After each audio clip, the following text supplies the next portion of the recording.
Hello and welcome to Calcium Masterclass 9, brought to you by Shockwave and Optima Education. I'm Simon Walsh. I'm a consultant cardiologist at the Royal Victoria Hospital in Belfast. Today in the studio I'm delighted to be joined by my friend and colleague Dr. Colm Hanratty from the Mater Hospital in Dublin. Thanks Simon, great to be with you here today. Today's session is entitled Large Vessel Bifurcation, Focus on Best Practice. And the course director James Spratt will be joining us with a live case from London Bridge. He will be assisted in the lab by Claudia Cosgrove. Throughout the procedure, we'll also be accompanied by Kambis Mashayekhi from the Heart Centre at the University of Freiburg in Germany, who will then close the session with his presentation on the subject of minimising complications in calcium modification. But first though, it gives me great pleasure to introduce my friend and colleague, Dr. Simon Walsh, in the studio here to talk through the critical role of lesion preparation in calcific left main disease. Simon, over to you. So thank you very much, Colm, for the introduction. I'm going to talk to you now about the role of lesion preparation in calcific left main disease. Thanks to the folks at Shockwave for the invitation, and thanks to James for organising the event as well.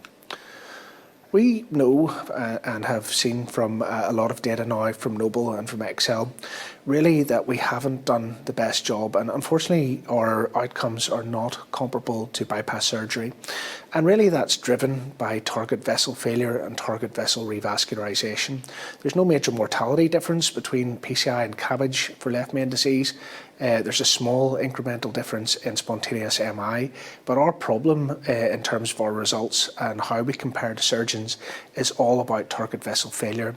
It's really important that we focus on how we can optimise this and get it better.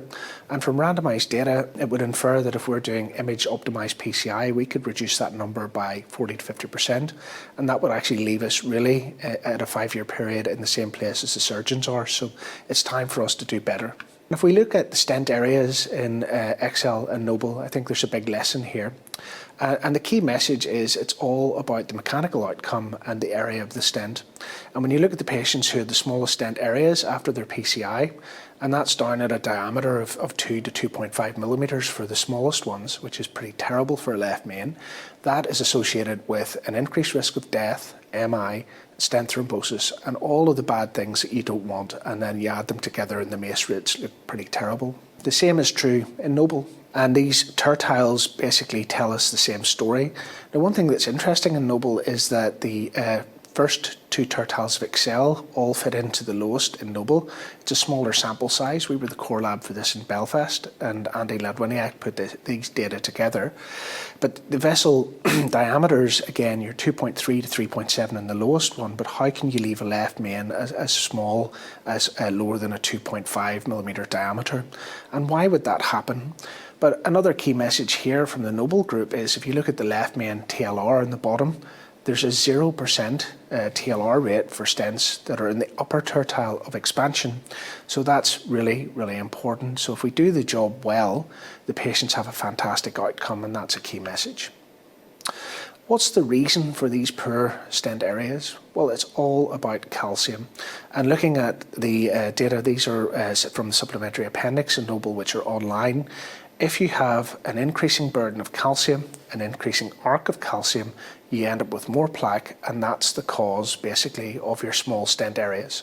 So calcium is the key limitation to stent expansion, and it's the thing that's most pertinent to what we can now do better to give our patients a better stent area, to give our patients a better and more durable outcome. And accepting that these calcific lesions are a problem, and associated with bad outcomes, if we can move everybody from that poor result at 5 years with the smallest tertile over into the larger tertile of stent areas, you end up with a much, much reduced MACE rate. And it's a key message. And if everybody had done that for every patient in Noble and Excel, we would have a very different conversation with all of our patients every day today. And then what we also need to consider is the individual anatomy carefully, and this again should be informed by intravascular imaging. And choosing your technology for your modification of plaque in the left main is really, really important. The left main is a very large vessel. The mean maximum diameter in our population, these are data from Belfast, was 5.7 millimetres. In a Dutch population, it's even larger. But you're thinking of at least 5 millimetres for at least half of the patients. So small stents that won't expand to the right size and small areas are bad for your patient. And if you do want to modify calcium, it's crucial that you understand what you're dealing with. And we've made the point already today about intravascular imaging, and I don't apologise for emphasising it again. And when you have napkin rings of calcium, often in the left main stem, in the distal left main, it's like this, where it's greater than 2 millimetres with the minimal diameter in a very large vessel. Yes, you won't see the fractures after modification, and IVL is highly effective for it. But the key message is that there's no point in choosing something that basically won't modify the plaque. So in that said example of the IVUS on the right hand side, you can see that a 2 millimetre burr for a rotational atherectomy is not going to do anything useful. And if you don't understand that problem, you potentially open something that's expensive and use it and get no benefit from it. So you have to choose your technology well.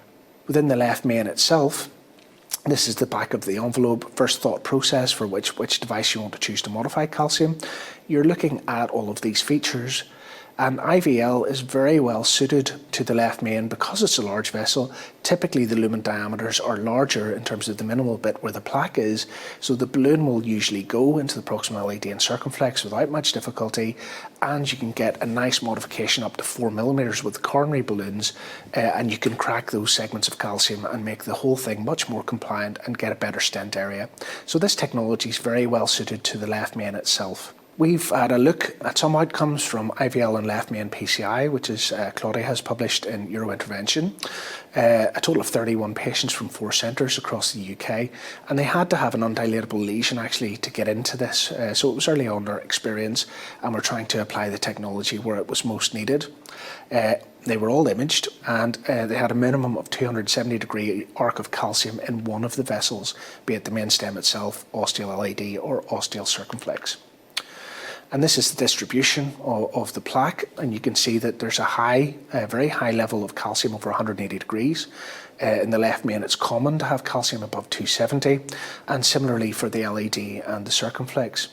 But once you've used IVL, if you look at the minimal lumen diameter for the left main when it's been treated by IVL and then stented, the areas are very large. So we're able to achieve a minimal stent area of 13.3 millimetres squared. And if you just translate that back to what we saw from Noble, if you're hitting that 13.3, you're very close to the top tertile, and your chances of coming back for a repeat revascularization related to that segment are vanishingly small.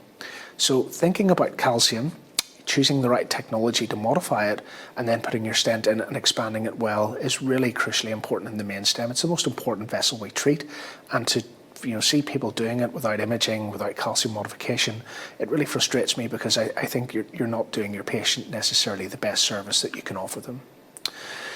When we come on to left main intervention, we do need to be careful and think about our result. And for non-left main lesions, we're always thinking about references, proximally and distally. How good is the stent expansion? Is it above 90%? I think in calcium there's a bit of pragmatism, maybe 80% is more reasonable. And you're looking for a lack of edge dissections, and you don't want to see any major extensive plaque protrusion, etc. So these are your tick-off boxes for when you're doing image-based assessment of the stent result, and it should be image-optimised PCI, not image-endorsed PCI. So you must act upon what you find and treat it accordingly.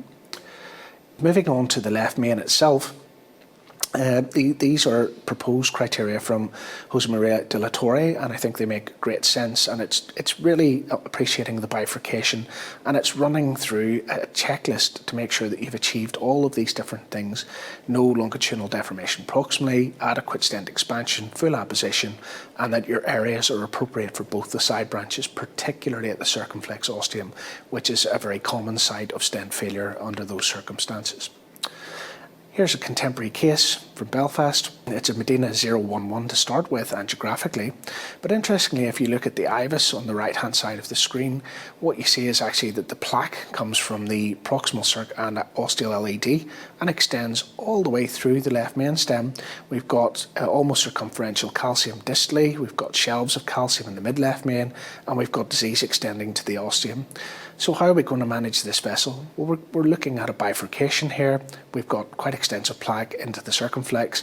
We are going to probably do a culotte, and we're going to make sure that the calcium is modified and the whole thing can be expanded before we get to the point of actually putting the stents in. When you do all of those things, you can see that you get excellent angiographic results. And when we look at our IVUS and we check off each of these things, in the LAD we get areas of 10, in the circumflex it's 11, in the polygon of confluence it's huge, it's 15, and in the main stem itself, where there's beautiful circular stent expansion with calcium modification, you're hitting 17 millimeters squared. So the chances of that patient reappearing with stent failure, I think, are extremely low, and we know that we've done the best result that's achievable for that individual, and that should be the standard for every single case that we do. So in conclusion, I think the era of wire balloon stent PCI is dead, and people who want to practice like that, hopefully they're close to retirement, or perhaps they can take up an interest in other aspects of cardiology, because I don't think it's doing the best thing for the patient. I think it's fundamental and really important that we understand the nature of the plaque that we're dealing with, and intravascular imaging should be part of everybody's thought process. Calcium is the major impediment to a good mechanical result in left main PCI, well, I suppose in all PCI really, but we now have so many tools available to us that it's very important that you look at it in detail, you understand it, and you pick the right thing for the job. And IVL is highly effective in calcific left main disease to make sure that the stents can be expanded appropriately. And I think optimised and contemporary left main PCI does lead to excellent results for patients. I think it is comparable to surgery, provided you can achieve what you need to. So thank you very much for your attention, and we'll maybe move on to some discussion. Okay, Simon, thank you for that. That was a fantastic talk, as always. I'm just wondering about the patients that we put into the Noble study, of which there are quite a few. We used intravascular imaging in almost all those cases, but looking back, how do you think we used that imaging? Do you think we modified the calcium enough, and do you think we were meticulous enough with our preparation and stent implantation? No, I actually think that we would do that very differently nowadays than we did back then. For me, we certainly didn't have IVL, and for the larger segments, modification of that was very difficult. So I'd actually be optimistic that the availability of that sort of technology could change the outcomes for quite a number of patients. I think the step-by-step approach we have now, where we image everything up front, we don't just do it at the end and then try to post-dilate, and to ensure that things are compliant and making the commitment to put the stent in. When you understand the stent will come up to the right size, they're all slightly different steps that we take now, and they're more meticulous, I believe, than what we did then. I think we started enrolling for Noble, probably close to a decade ago, isn't it? Maybe even longer. And of course, we didn't have good options then. So as your slide points out, if you've got a diameter of 2 millimeters, rotational atherectomy is going to be of limited use. Yeah, well, even if you're taking an 8 French or 9 French guide from the leg, and you're taking the biggest burr you can get, I mean, you're still not getting much of an impact from it. And all we had then was, high pressure balloon dilation. The barotrauma, which we were uncomfortable with, shall we say, given the jeopardy and the risk of perforation there is catastrophic, isn't it? So, having the capacity now with IVL to do that at 4 atmospheres and to achieve proper calcium modification, I think is a big game changer for that type of segment.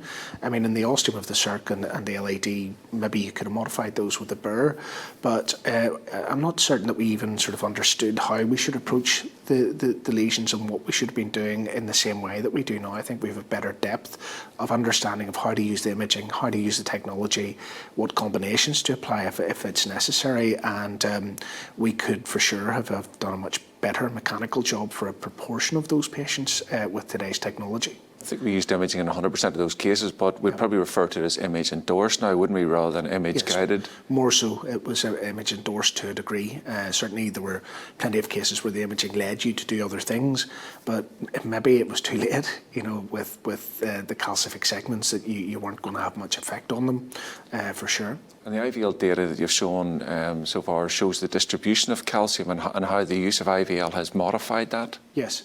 It's a small series that we've all contributed to, but it's very, very encouraging that those areas can be made very large. The circumflex was 10, the LED was 10, and the left main was 13.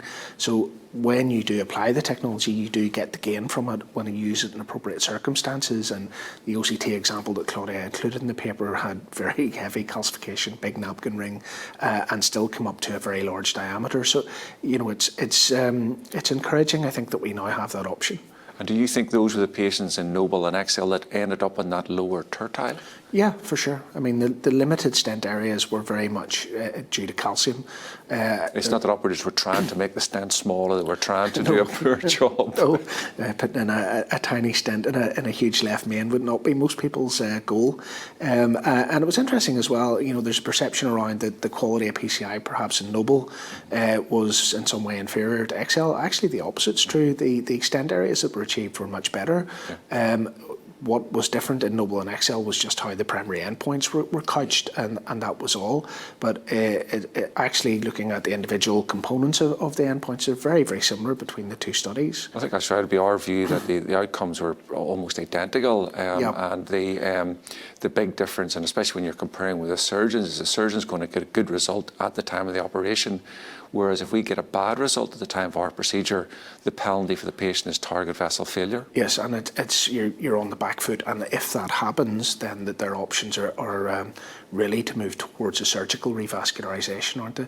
At least in the Noble and Excel groups, the patients had to be operable. Yeah. So they would always have had that get out of jail free card if an issue arose.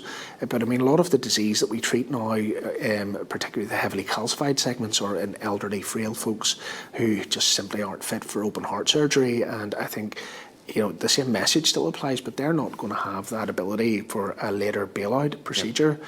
So you must do it right the first time, because if you get to the point where you see restenosis and stent failure and other issues, then their chances of a good outcome despite repeated procedures is very low, and you get recurrent problems, and you're on the back foot and the patient's going backwards recurrently. So getting the message across to people that you must be absolutely meticulous about this, about lesion preparation and about the mechanical result that you leave behind is key.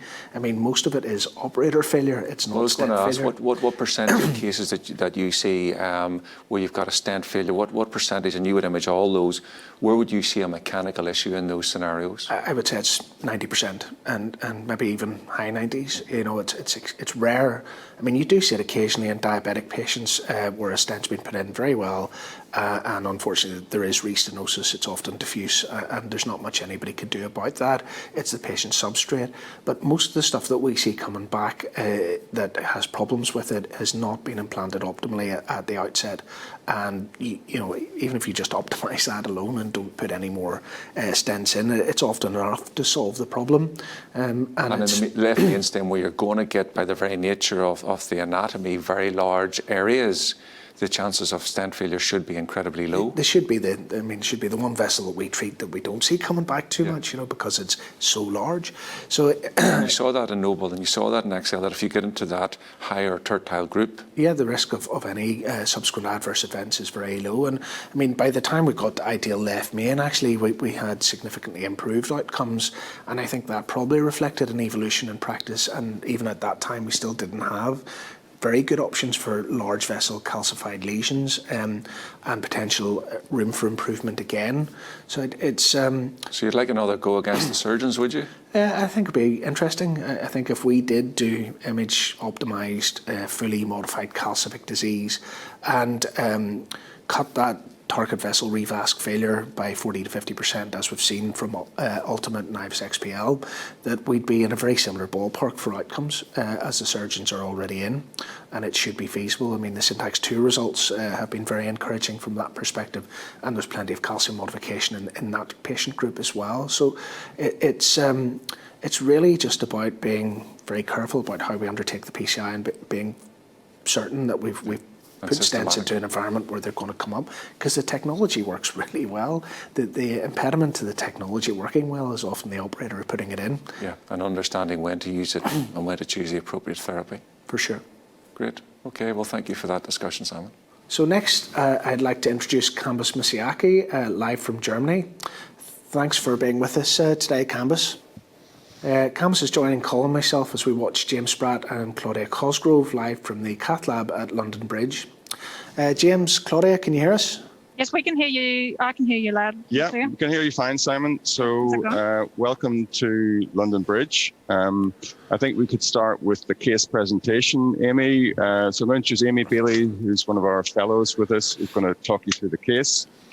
Claudia and I are here with the team in London Bridge, and a great pleasure to welcome you here. So over to Amy, and she can talk you through what we've got so far. Let's pick a 6 and put it on one more.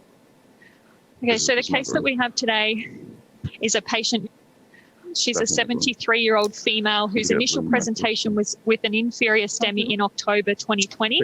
However, on that, she was found to have some bystander disease of her LAD and first diagonal, which is for a staged procedure today. Her background is hypercholesterolemia, and she's a current smoker. Her current medications include aspirin and ticagrelor as her dual antiplatelet therapy, along with bisoprolol, eplerenone, ramipril, and lansoprazole. Put your finger in the guide, please. Her other investigations show some moderate LV impairment, although this was taken at the time of her STEMI, and her blood tests show hemoglobin of 116 and creatinine of 63. Okay. This was her initial angiogram that was performed in October of 2020. This is the caudal views of the left, which shows mild disease throughout the circumflex. In the cranial views, you can see she has a severe stenosis of her LAD and D1, which is at a trifurcation with the first septal. Somebody put it over there. And at the time in October, this was the culprit. She had an occlusion of her right coronary artery. Just going through the procedure at that time after an export catheter and some pre-dilation, an IVUS was performed which showed areas of severe calcified concentric calcification, more than 270-degree arcs and a long length. She then underwent NC ballooning. However, there was still under-expansion of these balloons, and therefore she required some shockwave IVL. After 2 stents were placed, final IVUS and angiogram showed really good results. If you go forward one view, so that wire, with that diagonal is pretty angulated pretty early. It's quite difficult to wire. Yeah. And you can see it wired with the Sasuke unbelievably easily. But we had a bit of shenanigans with the guide extension in that it wouldn't deliver within the guide for reasons I don't quite understand. So we're sort of back a step from that now. I should comment that for the unfamiliar, Sasuke is just a dual lumen catheter with an exit port quite close to the marker. And what do you think the main utility of the dual lumen catheter would be, Kambis, in terms of in this scenario? Talker? I think the potential for wiring here is quite difficult, and you get the chance of a wire wrap, whereas taking in a dual lumen catheter, you know that the wires are both starting in the same position. Yeah. It allows you to put quite an angulated tip on the wire to access the side branch, and then should reduce the chance. Get caught all the way down then whenever you have to put that hook on it. Right. I think the other it's funny because we did think that this is having to rewire it with the Sasuke because we had some technical issues with the guide extension, but you can see how easy it makes that to wire that side branch. It's interesting. You certainly bounced that off the lower calcium, didn't you, James? Yeah. It's clearly quite calcified in there. And I think it's actually a safety feature too. If you're recrossing inside stents, a dual lumen catheter means you can't go outside them. If you have dissection in a vessel after you've ballooned or modified calcium, again, you're absolutely crossing from lumen, and your risk of transitioning into a dissection plane is reduced. So it's something we should probably consider more routine use of. And this is a routine step for us, Simon, but it's quite important for complex cases. People may not be familiar with this use of a trapping balloon. Yes. to safely remove the equipment. So we've actually got this Trapit from IMDS that we're using here, which does make it a little bit easier. As you know, guys, it's sometimes not that easy with a dual lumen catheter. We're in a 7, but it's all a little bit. If you go up there, Claudia, it's all a little bit tight still. James, can you hear me? We can hear you. Yes. Okay. Perfect. So just to be a little bit more educational on this point is here. Just could you give us an idea about your strategy, just to bring everybody aligned? I mean, this is a bifurcation, calcified bifurcation there. Yeah. So I guess, what is your plan strategy, and how will the case end? It's very interesting. Well, how will the case end is a little unclear at the moment, and I think we haven't got all the information. So I think that, I'm looking at this, I'm seeing a very focal osteal lesion in a fairly dominant diagonal. So the diagonal is probably not far off the size of the LED. The LED itself is sort of diffusely diseased. It's not horrifically diseased, but we don't really have an idea where a landing zone is in the LED. So at the moment, I'm thinking probably we're going to go for a 2-stent strategy. We're going to stent the diagonal first back into the proximal LED, hot the LED, recross, and complete a culotte, really. So the decision is for culotte and not for DK crush here, which is probably a wise one. Yeah, and again, that's partly familiarity with technique, really. Culotte is my sort of standard 2-stent technique here. This is what... There's a liquid 6 French. Yeah, I can't go into though. So the problem here is that almost in this uptake of the diagonals where we see these tight lesions, we have almost really a complete concentric calcified plaque, right? So this will be interesting also on imaging, and I think this is really essential to modify this plaque for a long-term result in a 2-stent strategy here regarding TLF and TLR. Have you any particular strong thoughts, Kambis, yourself, in terms of 2-stent techniques for bifurcations? Well, at the moment, actually, we are randomizing this BBK3 trial where we compare DK crush versus culotte in non-left main scenarios, because we don't have the data for that, right? Yeah. I personally prefer, like James, also the culotte strategy. First of all, even if you place a side branch stand and you do the first kiss and you might have a great result, you might end up in a provisional, right? And you can modify from provisional always to culotte. So therefore, I think there makes sense to go for the culotte up front here. Certainly, we saw from Celtic bifurcation here with this angle is always a little bit problem, right? And calcium and angle here that might be. Might lead even to concertina effect when you try to recross, and you damage probably the stand if you don't crush it perfectly. So there are some limitation and technical limitation of DK crush in these scenarios as well. I think the safest and best way is to go for culotte. Yeah, I agree, and we know, from Celtic bifurcation that the later TLF from a well-performed culotte, which was not in left main, at 2 years, is very low. It was 2%. It was 2% target vessel failure at 2 years. Most of the Masonat study was procedural related. Yes. And if you got a good result at the end of the procedure, there was very little drop off after 24 months. Yeah. So with contemporary, Colm and Simon, I think the most important thing what James said. And I really want to underline this is that this is my plan, but I have to probably change the strategy after imaging, right? So this is, I think, the most important thing, that he has to understand the plaque there and the plaque modification. So therefore, he cannot say 100% what is the strategy now. He has to understand, first of all, the imaging and then to see how he's going to modify the plaque. And this is the most important thing, I think, that he said here, that he needs first IVUS evaluation. I think you saw a good example there of one of the limitations of the imaging is that the monorail for both the OCT and the IVUS catheter, you can see the kink, and you had to basically intubate the guide to get the OCT catheter to deliver. The next challenge will be is whether you've got good clearance to get your OCT images. So you can go main screen on the OCT there, please. It's not triggering. Is it on an automatic trigger? It's on automatic. Yeah. Let's go on manual trigger and try that again, please. This is again another sort of issue with OCT, isn't it? That sometimes you have to prep the lesion to actually get images before you try and take the pictures. Calibrate, please. I suppose the other thing to say about bifurcations, Kambis, you made the point is that you can't be wedded to one thing or another. There are various anatomical scenarios where one strategy is going to fit better.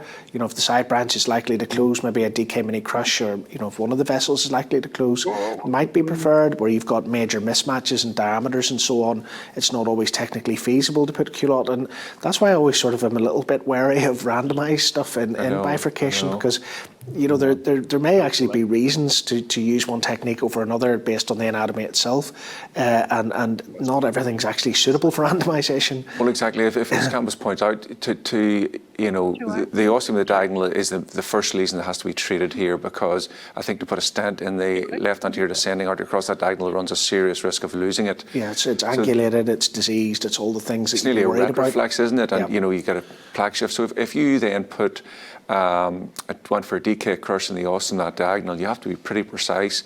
You're either going to miss it or get a lot of metal in the LED, which is going to make a recross into that angulation. Yeah. Whereas a culotte and your first stent from the diagonal back into the LED sorts that problem, and then you've got a nice favourable run to recross into the LED. Is a very straight shot, isn't it? So any comments on the OCT there for us, James, Claudia? Yeah, so can you see that on the screen okay? Yep. So let Claudia talk that through for you. So let's run through it at the start. I'm sorry, I haven't... And are you going to image the diagonal while Claudia's collecting her thoughts? I'm going to pre-delete that first, just because the balloon struggles to go across, so I'm just going to pre-delete the diagonal. I don't think the OCT will go. Sure. So we've got a nice normal vessel there distally. We haven't co-registered yet. Can we do that out there, please? I think if you just show the diagonal full screen with that balloon up, you can see we've got the OCT full screen at the moment. Can you see that there, the diagonal? Not yet, no. We've got OCT full screen. Okay. Claudia will talk you through the we OCT. We have the balloon expansion now. Oh, yeah. Or not, as the case may be. Yes. Yeah. So it's clearly not expanded there. Yeah. So where does, Kambis, where does that move you in your calcium algorithm? So the balloon, which is 1-to-1 with the vessel, is not fully expanded. What's your next step? What's your next thought? So here you have to think definitely about plaque modification, right? So you can use the imaging and to understand what's going on here, but I'm pretty sure that this is circular calcium. So you can go with higher pressure on the bifurcation if it leads, with open NC. If this leads to perforation, you're done, right? This is the problem. So therefore, I think you could do rota, right? You could rota in the main branch and try to modify again the side branch with normal angioplasty. You should not rotablate into the side branch in this angle. So therefore, a shockwave would be a really good option here. Yeah. I think that's probably sort of set you towards that. As you say, you're not going to want to put a rotofloppy wire and give up your LED wire with that angulation, but you are into a form of calcium modification. Yeah, no, and I think the issue is here, Colm, that we're not going to be able to deliver the OCT caster, and just being pragmatic about it, that we could spend forever doing that. Otherwise, we could just go ahead and modify it. So I think that's right. Absolutely the right thing to do. Claudia, some comments on the OCT? Have we got the OCT? Have you guys got the OCT? It's full screen now. Yep. Oh, great. Okay. So just running through it. So we've got nice normal vessel in the distal landing zone there, just in the mid vessel. Coming up, there's a bit of let's have it open, thanks. Intimal hyperplasia. Yep. And then as we come up towards the bifurcation, we can start to see that there's a nodule of calcium just around the bifurcation. Just highlight that for the audience, please, on the top screen. Yeah, so up the top here, I think. It's a bit of a shark's tooth, isn't it? Yeah, and it's pretty tight around there. Mm-hmm. The clearance, there's the diagonal wire coming in up there at sort of 1 o'clock. The clearance is a bit suboptimal due to my feeble injection. But then we come into a fairly nice normal landing zone again in the proximal LAD before the left main. And what diameter is the vessel at that point, Claudia?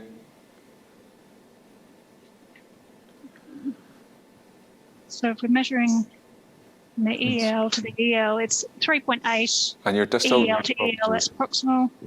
And then distally... You're probably going to land a little bit further down there, are you? Yeah, there's a bit of soft plaque there, isn't there? So I think we need to go beyond that. Keep coming. Probably there will be reasonable as a... And so we're probably near 2.5 stent platform there, I'd say, with the EL measurement of And what's the distance between those two?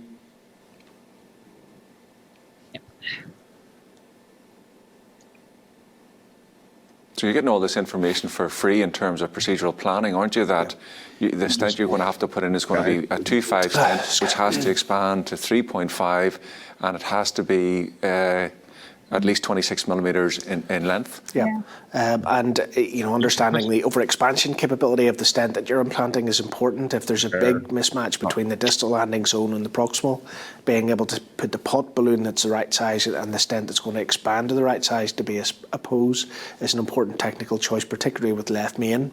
And it's something that really needs a lot of attention paid to it. Well, any bifurcation, by definition, that you're going to have an overexpansion another concern. calcium deposit here around the bifurcation. This is nodular. I don't know if you can see it on the screen, guys, but the shockwave balloon's not very keen to go. We haven't, James. We've been watching OCT main screen. The angio, please, there. You can see what we're doing here is just trying to nose it in. Leave it up. Leave it up.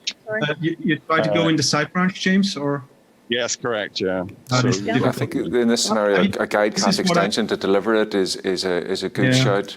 It's one option, but the other thing is actually that sometimes even it might help you to just modify the main vessel, and this might also it's just worth to try it, right? Might modify also the calcification on the bifurcation there. So if you, because the angle is really very difficult, isn't it? Horrible. I sort of horrible, and it's sort of just thinking about going if you go up again there. I sort of think you're going to use a guide cath extension for stent delivery almost certainly. So you've got a 7 French. You could take a 6 French guide cath extension. Leave the LED wire. Leave the LED where it is, and take an NC balloon and try and nose the. I think we're going to do that next, actually. So we'll take that 6 French liquid back. Thanks. Do you want to tell us about the liquid Kambis? Sorry?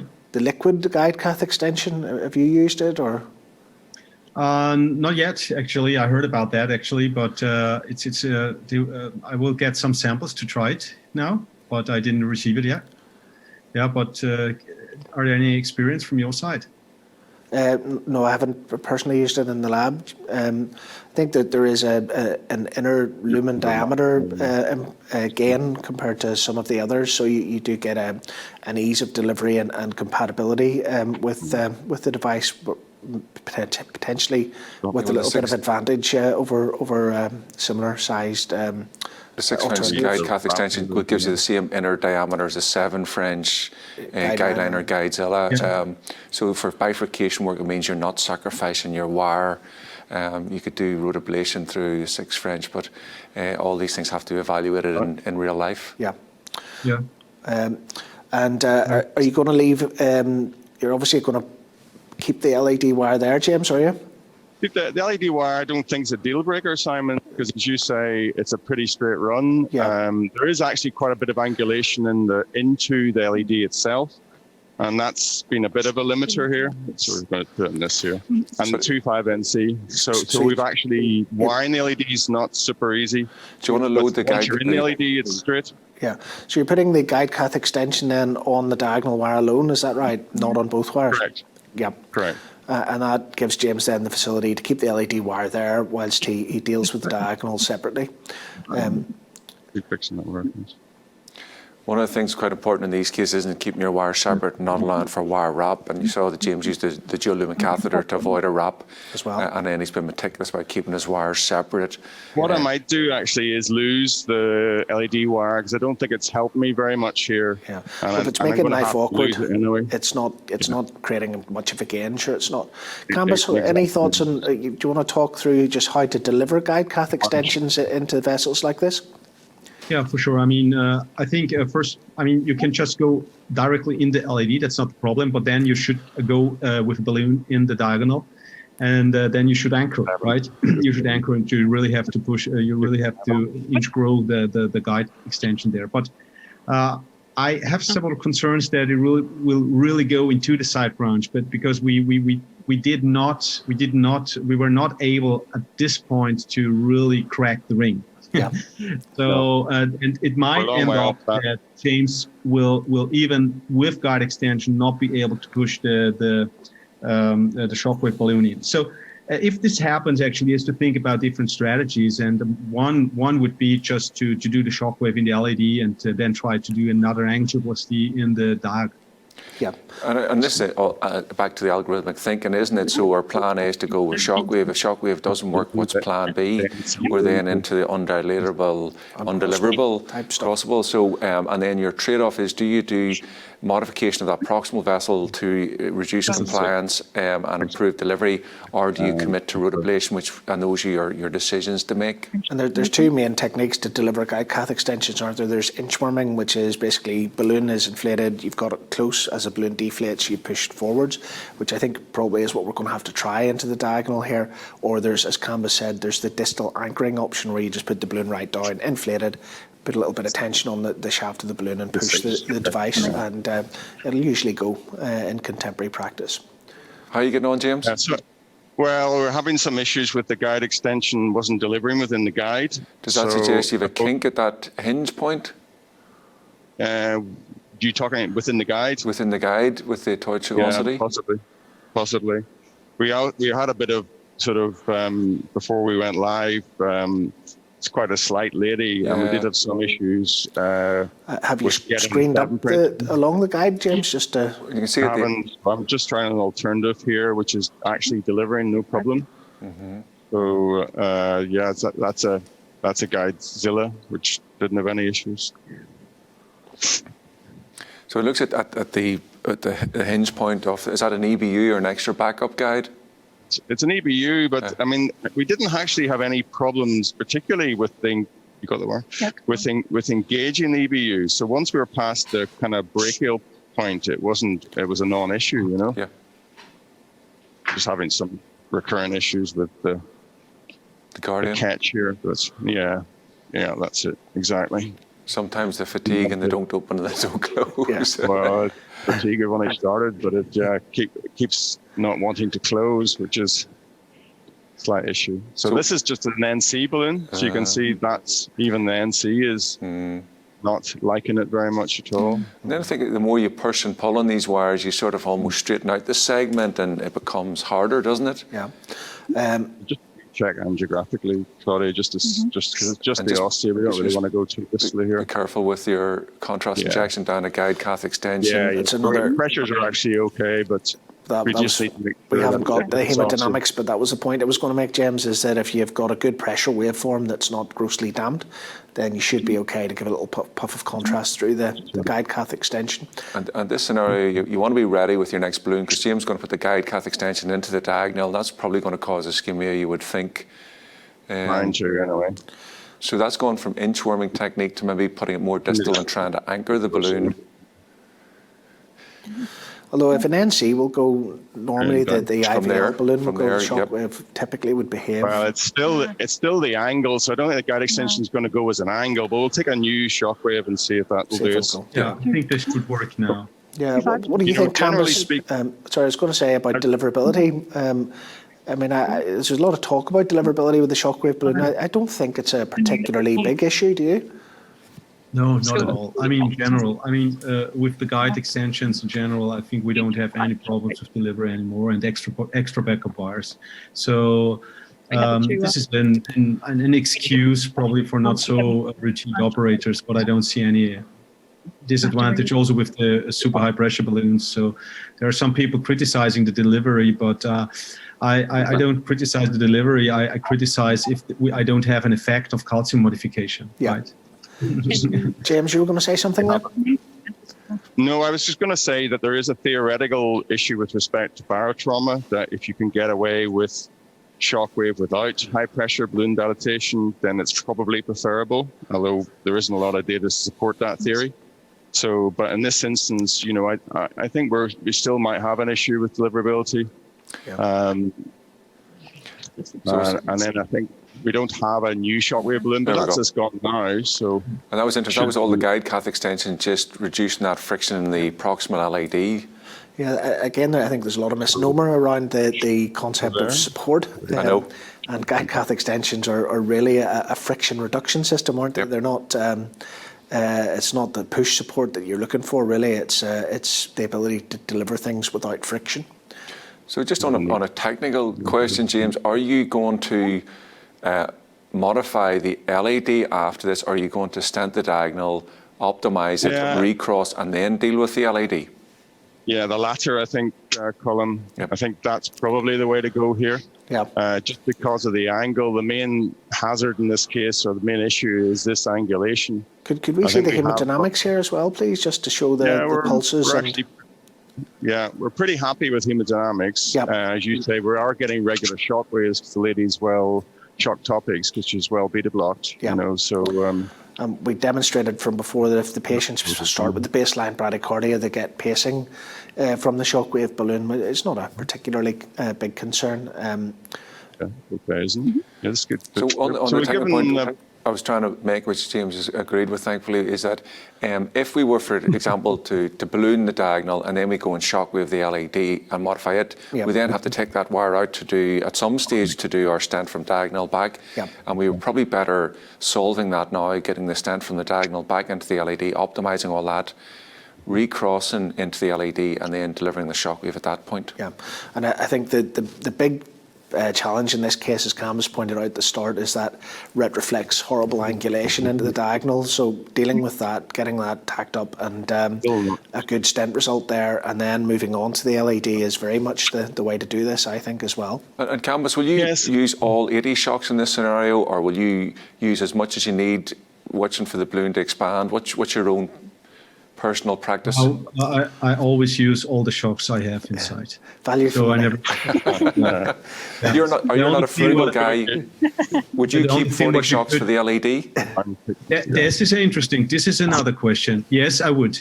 if I see that the effect is already done after 4 shocks with the diag and everything is okay, then I just would go through for the LAD at the bifurcation as well. Why not? I mean, well, I think it's an important consideration because there is a cost benefit, isn't there? And if you can get the whole job done with one device and spend your money wisely, then that's preferable for the healthcare system and the lab and everything. Especially when you've got your guide cath extension open, so you're going to use the guide cath extension to recross into the LAD. So you'll be able to get that used shockwave balloon into the LAD. I wouldn't think that would be a struggle. Yeah. The one thing we didn't have there is really good visibility of whether the balloon was expanded or not. And I'd like to OCT this if we can. So I'm going to try it and see. Because it will probably tell us something anyway. Yeah. I think it did, but that was, with the eye of faith here in the studio. With a bit of glare on the screen. And we did deliver, sorry, Simon, I'm just saying we did deliver 30 or 40 pulses in the proximal LED, not across the bifurcation. Yep. So we delivered about 40 pulses at the bifurcation, but sometimes you need a bit more than that, and it wasn't short of calcium, as you say. So.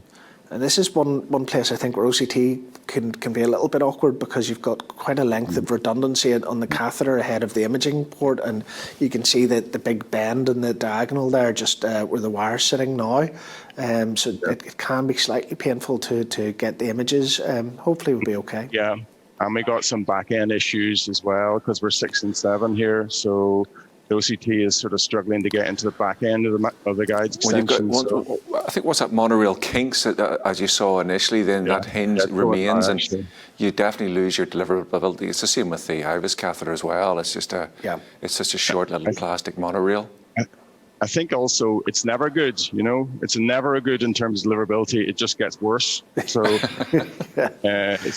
I know they're working on it, and I think it's needed. But here we are. We're in where we want to be now, so we could at least get some information. We should get good clearance here with the with the guide cath extension. Right. Okay, you purse that, okay, Amy? Purging now. Are you doing that? Yep. Okay, right. So just tell me when you're ready to go. Enable go back, start Cine and inject. All right, go inject. Nice pictures. Yep. A little bit delayed pullback, but I think we got it. Mm-hmm. Saw what we needed to see. Mm-hmm. Yeah, exactly. Yeah. But you can see how it's straightened out that diagonal. See where the wire is relative to where it started, so it's cut right into the lesion. On IVUS, you see this out in the adventitia that on occasion that. So hopefully Claudia is there on the OCT for you, is she? Yeah, if you put, I presume Claudia is going to co-register this and walk through it. So we have OCT main screen now, Claudia. Go to the co-reg.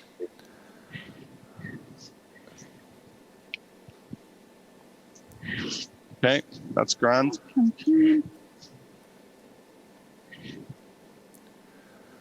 Yep, set. I'd put it on a manual pullback because I wasn't sure. So the key area is the yellow one marked yellow, isn't it? That we want to see is our modification. Yeah. Hit play and just go through it. Yep. We've got a decent vessel to aim at there. In the proximal vessel. The guide extension is going to take away what we can say about the proximal vessel anyway, but you can just see it. You're losing it at sort of 12 o'clock, but there's a big fracture at 12 Very o'clock. tight, though. I think that's the ostium of the diagonal there, isn't it? Yep. I wonder if that's where it's out in the adventitia, isn't it? Yeah. Well, I think there's still media there, but it's certainly, you can see the application here. I wonder if that looks more fibrotic than calcific in the ostial diagonal. Yeah, and actually, proximal to bifurcation, there's really not much calcium. No.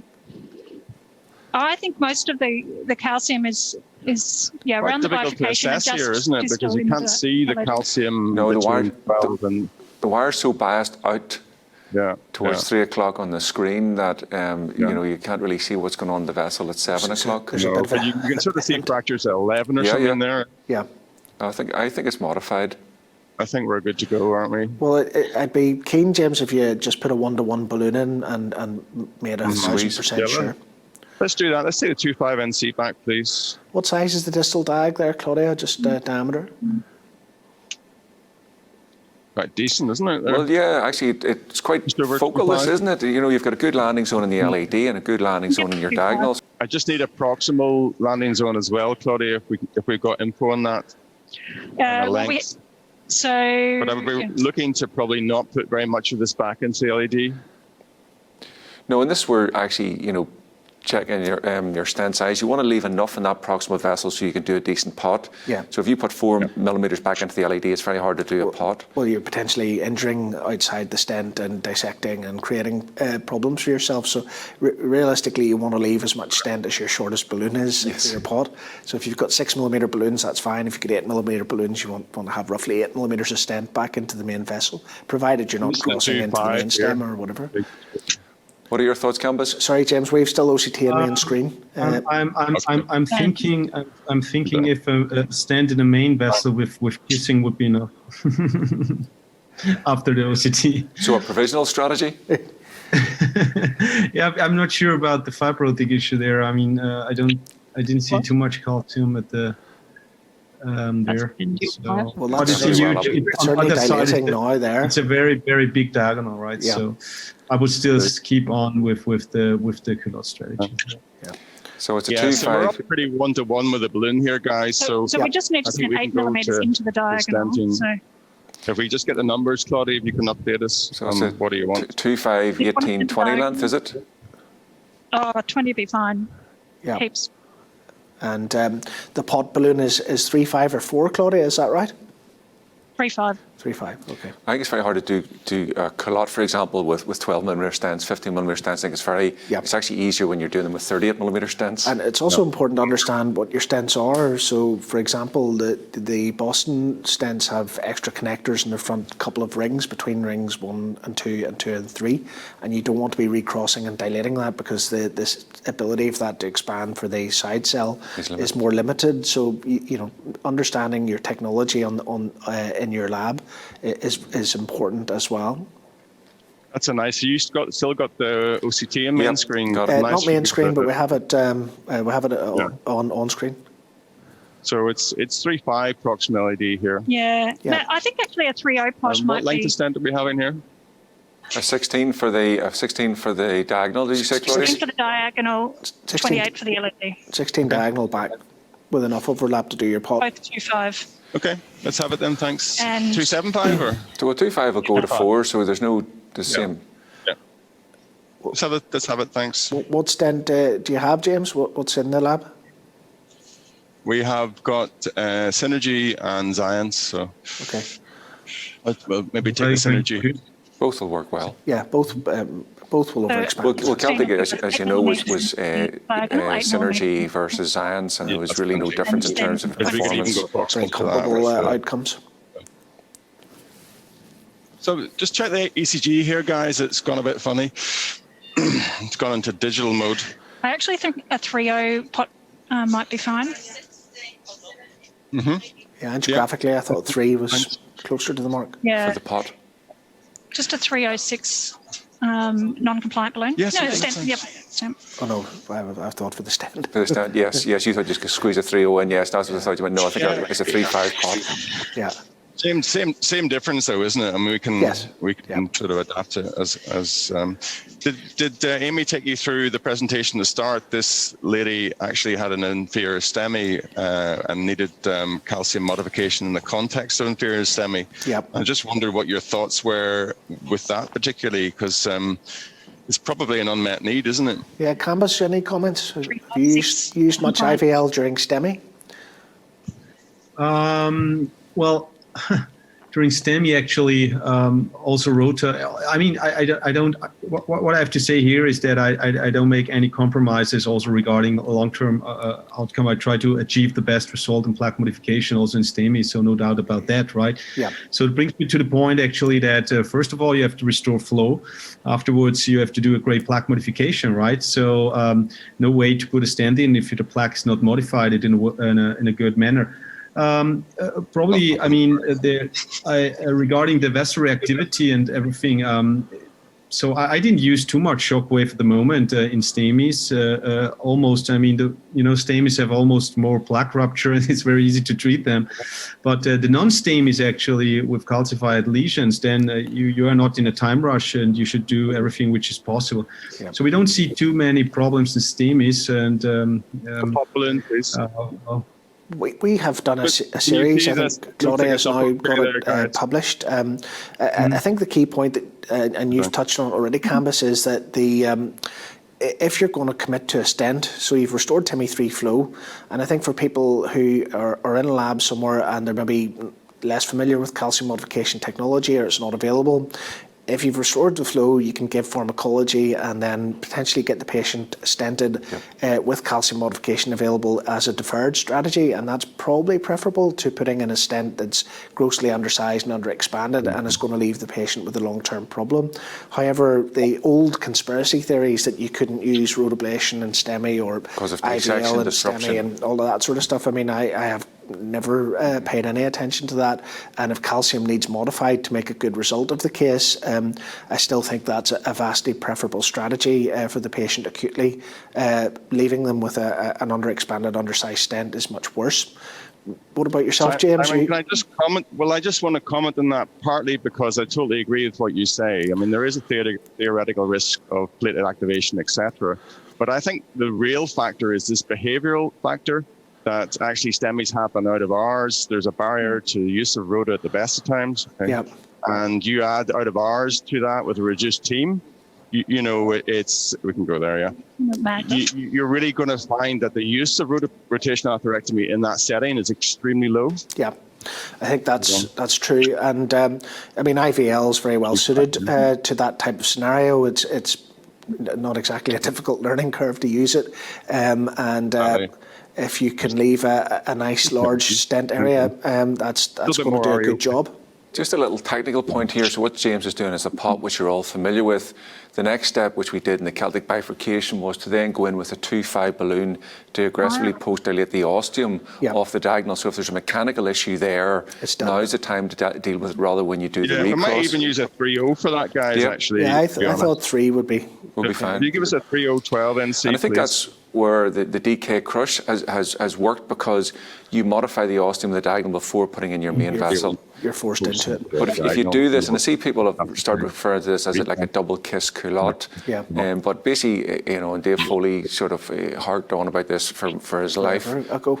was that you have to deal with the ostium of the diagonal branch now, and then you're in a good place to recross. Yeah, And, no, but I'll just be at costume. The other thing that James can do here is actually leave the guide cath extension in, work off a single wire. Exactly. So when he post-dilates the diag stent, he can drop the balloon back, the nose of it will be through the stent, and then he can't go outside the stent struts and can rewire down the LED and then subsequently use that balloon again to open the struts. And all these steps... I was just going to say, Simon, that's a good point. So one question I would have is, if you're going to give up that diagonal wire, would you want to check its imaging result at this juncture then? For sure, you have to check the outflow of the diagonal at this point. That's for sure. You have to guarantee, you have to be sure that you don't need to do any more work in the diagonal. And that there's no distal edge dissection as a key feature from a safety perspective. Yeah, that's exactly what I'm after, really. So that's just a 3-0 there, okay, Darren. So what we'll do here is it's come up nicely, but you see there was resistance. So if you put the main vessel stent in, you may have run into trouble recross. But see the way James put the guide cath extension into the front end of the stent. It's all these little safety steps so that the next step in the procedure is easier. Yep. And we'll just check the OCT result, and then we'll use the same wire to wire the LED. Yep. Redo the OCT. Well, probably we won't redo the OCT because we have one already. We can just look back, Claudia, if you can get, I don't know if Claudia can hear me, but if you can show us the first run on the LED and the OCT, just to see how much need for further modification we have there. And again, Kambis, if we hark back to it, bifurcation, 2-stent bifurcation, how many of those would you image? Well, it depends on the calcification, right? I mean, if you have calcium there, calcified bifurcation, I think you should go for imaging. Well, but not routinely, to be honest. Every bifurcation, I mean, it's also a matter of economical issues. But in general, I think on calcified lesions, it's very important to have an idea of what's going on there. And while it's an off-label indication at present, Kambis, any experience of rotablating stents? Yes, a lot.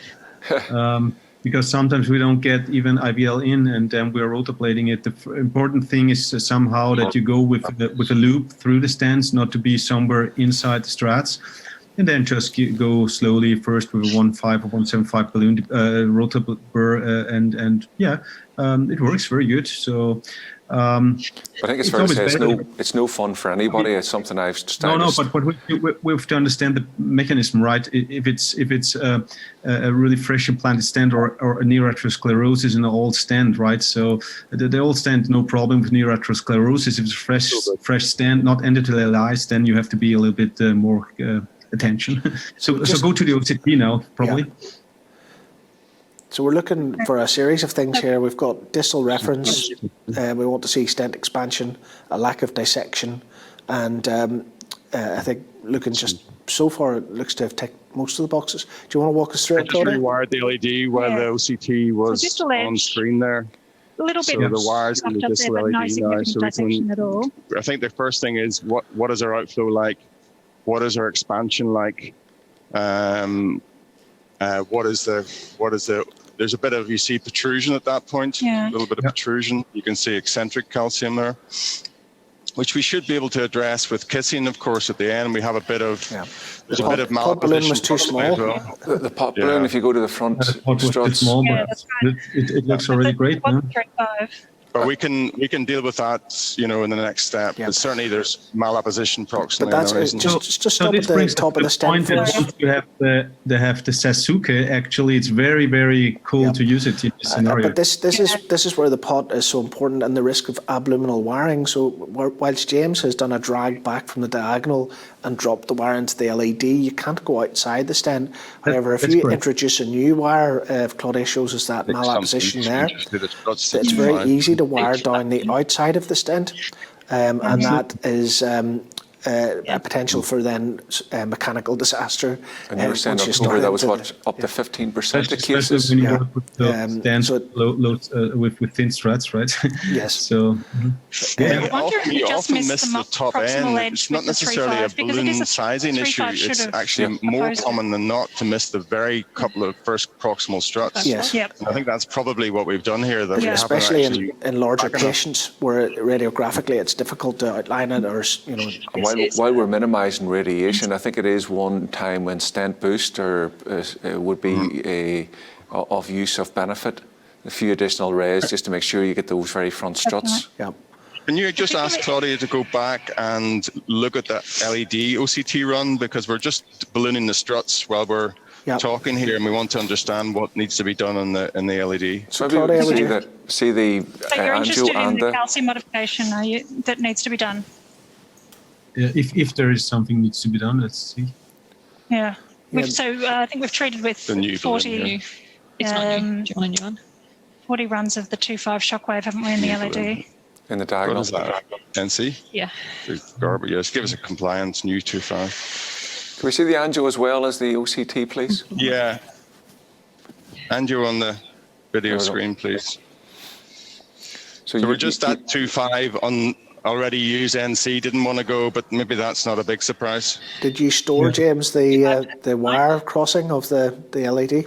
No, I don't think I did, no, sorry. But I didn't take it outside the stent, as you say, so just brought it back within the stent. The wire is a little bit unhappy, but it was pretty straightforward to cross it. It's just a practical point again, that diagonal wire, if you can keep it from looping, then it makes it easier for the recross. People tend to put it, fold it over and knuckle it, and then it's no good for recrossing. Yep. Yeah, it's true. But if you look at the tortuosity and the distal diagonal, you do want to work on the rail of the wire. So you want it distal as possible. And actually, sometimes small, if you're careful about the loop, putting a small loop is quite a good way to do that. So, James, the only area I think that's of concern is around the bifurcation. There is that bulky calcium in the LED. Let's do that then. And James is going to use the guide cath extension to try and get through the strut, so you've got to just be careful with the front end. We have those underexpanded. Yeah, there's still that relative malapposition and there. You can see the angulation. You can see the way the equipment is coming out just to hit those struts. You might be better served with the 3.5 at the top, James, just to take that out of the equation, and then... Yeah, okay, well, let's take the 3.5 pot balloon. I think it just shows, doesn't it, the wire bias is coming to the outer curvature and to hit those struts. That's the classic sort of scenario of that outer push and right onto the edge of the stent and then a concertina. And Kambis, what do you not do in that situation? What you could do actually is you could take the Sasuke, do an extra support wire in the diagonal, like choice PD extra support, and then go and make a pot on the diagonal wire, and because then you have a completely different, you don't have the wire bias. Yeah, and the dual lumen catheter is a key aspect there, Kambis, isn't it? That because we know that we haven't gone abluminal on this wire, if you want to introduce anything else, that dual lumen catheter will keep you inside the stent and it'll stop that risk of abluminal wiring and deformation. I think what James didn't do was try and bully that NC balloon or that soft balloon through. Pushing hard is not the answer. It's not the answer. And in fact, putting tension on the wire to change the angulation, and even maybe taking the guide cath extension, back a little maybe bit. The combination of the guide cath extension and the wire. I tried to bring that back to reduce the angle, but it still wasn't really having it. So I think we'll modify the front end first. So just go there, thanks. That looks to be nosed in, doesn't it? Yeah, I think so. And we've magged up a bit here as well. So you go down there, please. And then James is going to put the guide cath extension over. Perfect, yeah. That's also a very good idea, yeah. Just your guide. The guide itself is nosed back a little there, James. Yeah, I saw that, yeah. So let's just take a 2.0 and just see if we can cross with a 2.0. New 2.0 directions. I don't think we've used a 2.0 yet, so.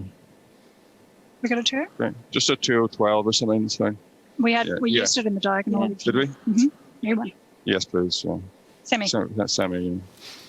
It's just all these steps. You just got to be methodical to every step of for a two-stent procedure, whatever your preferred strategy is. An important thought process and feature here is just safety at every step, isn't it? And understanding the potential pitfalls as we go, and just being careful and step by step, and resolve each problem as it arises in a sensible and careful way. And not to be creating a problem that is going to be even more difficult to solve later down the track for the case. Kambis, what percentage of cases do you think you have to end up modifying the calcium? Probably 90% of your cases. No, that's not. But, there we go. That's fine. Done. It's difficult to say. Sticky, but it's went there. Go ahead. Because I have negative selection for sure from the cases here, and whenever it's something really in a complex direction, I have to go for it. But still, I mean, probably I think 60 to 70%. Yeah. But I didn't analyze it completely, but have calcium more than, let's say, sphere calcification. Right. We've looked at the centres data in Belfast. So it's interesting, actually, and it wasn't what I expected, was that when IVL became available for a full year, our percentage of rotational atherectomy was roughly 6 to 7%. And what happened was that the introduction of IVL didn't really reduce that by very much. It doubled the amount of calcium that we're modifying. So we're from, I think, 130 roughly cases to 260, 270 per year now that we're using modification. And that wouldn't include things like cutting balloon OPN and so on.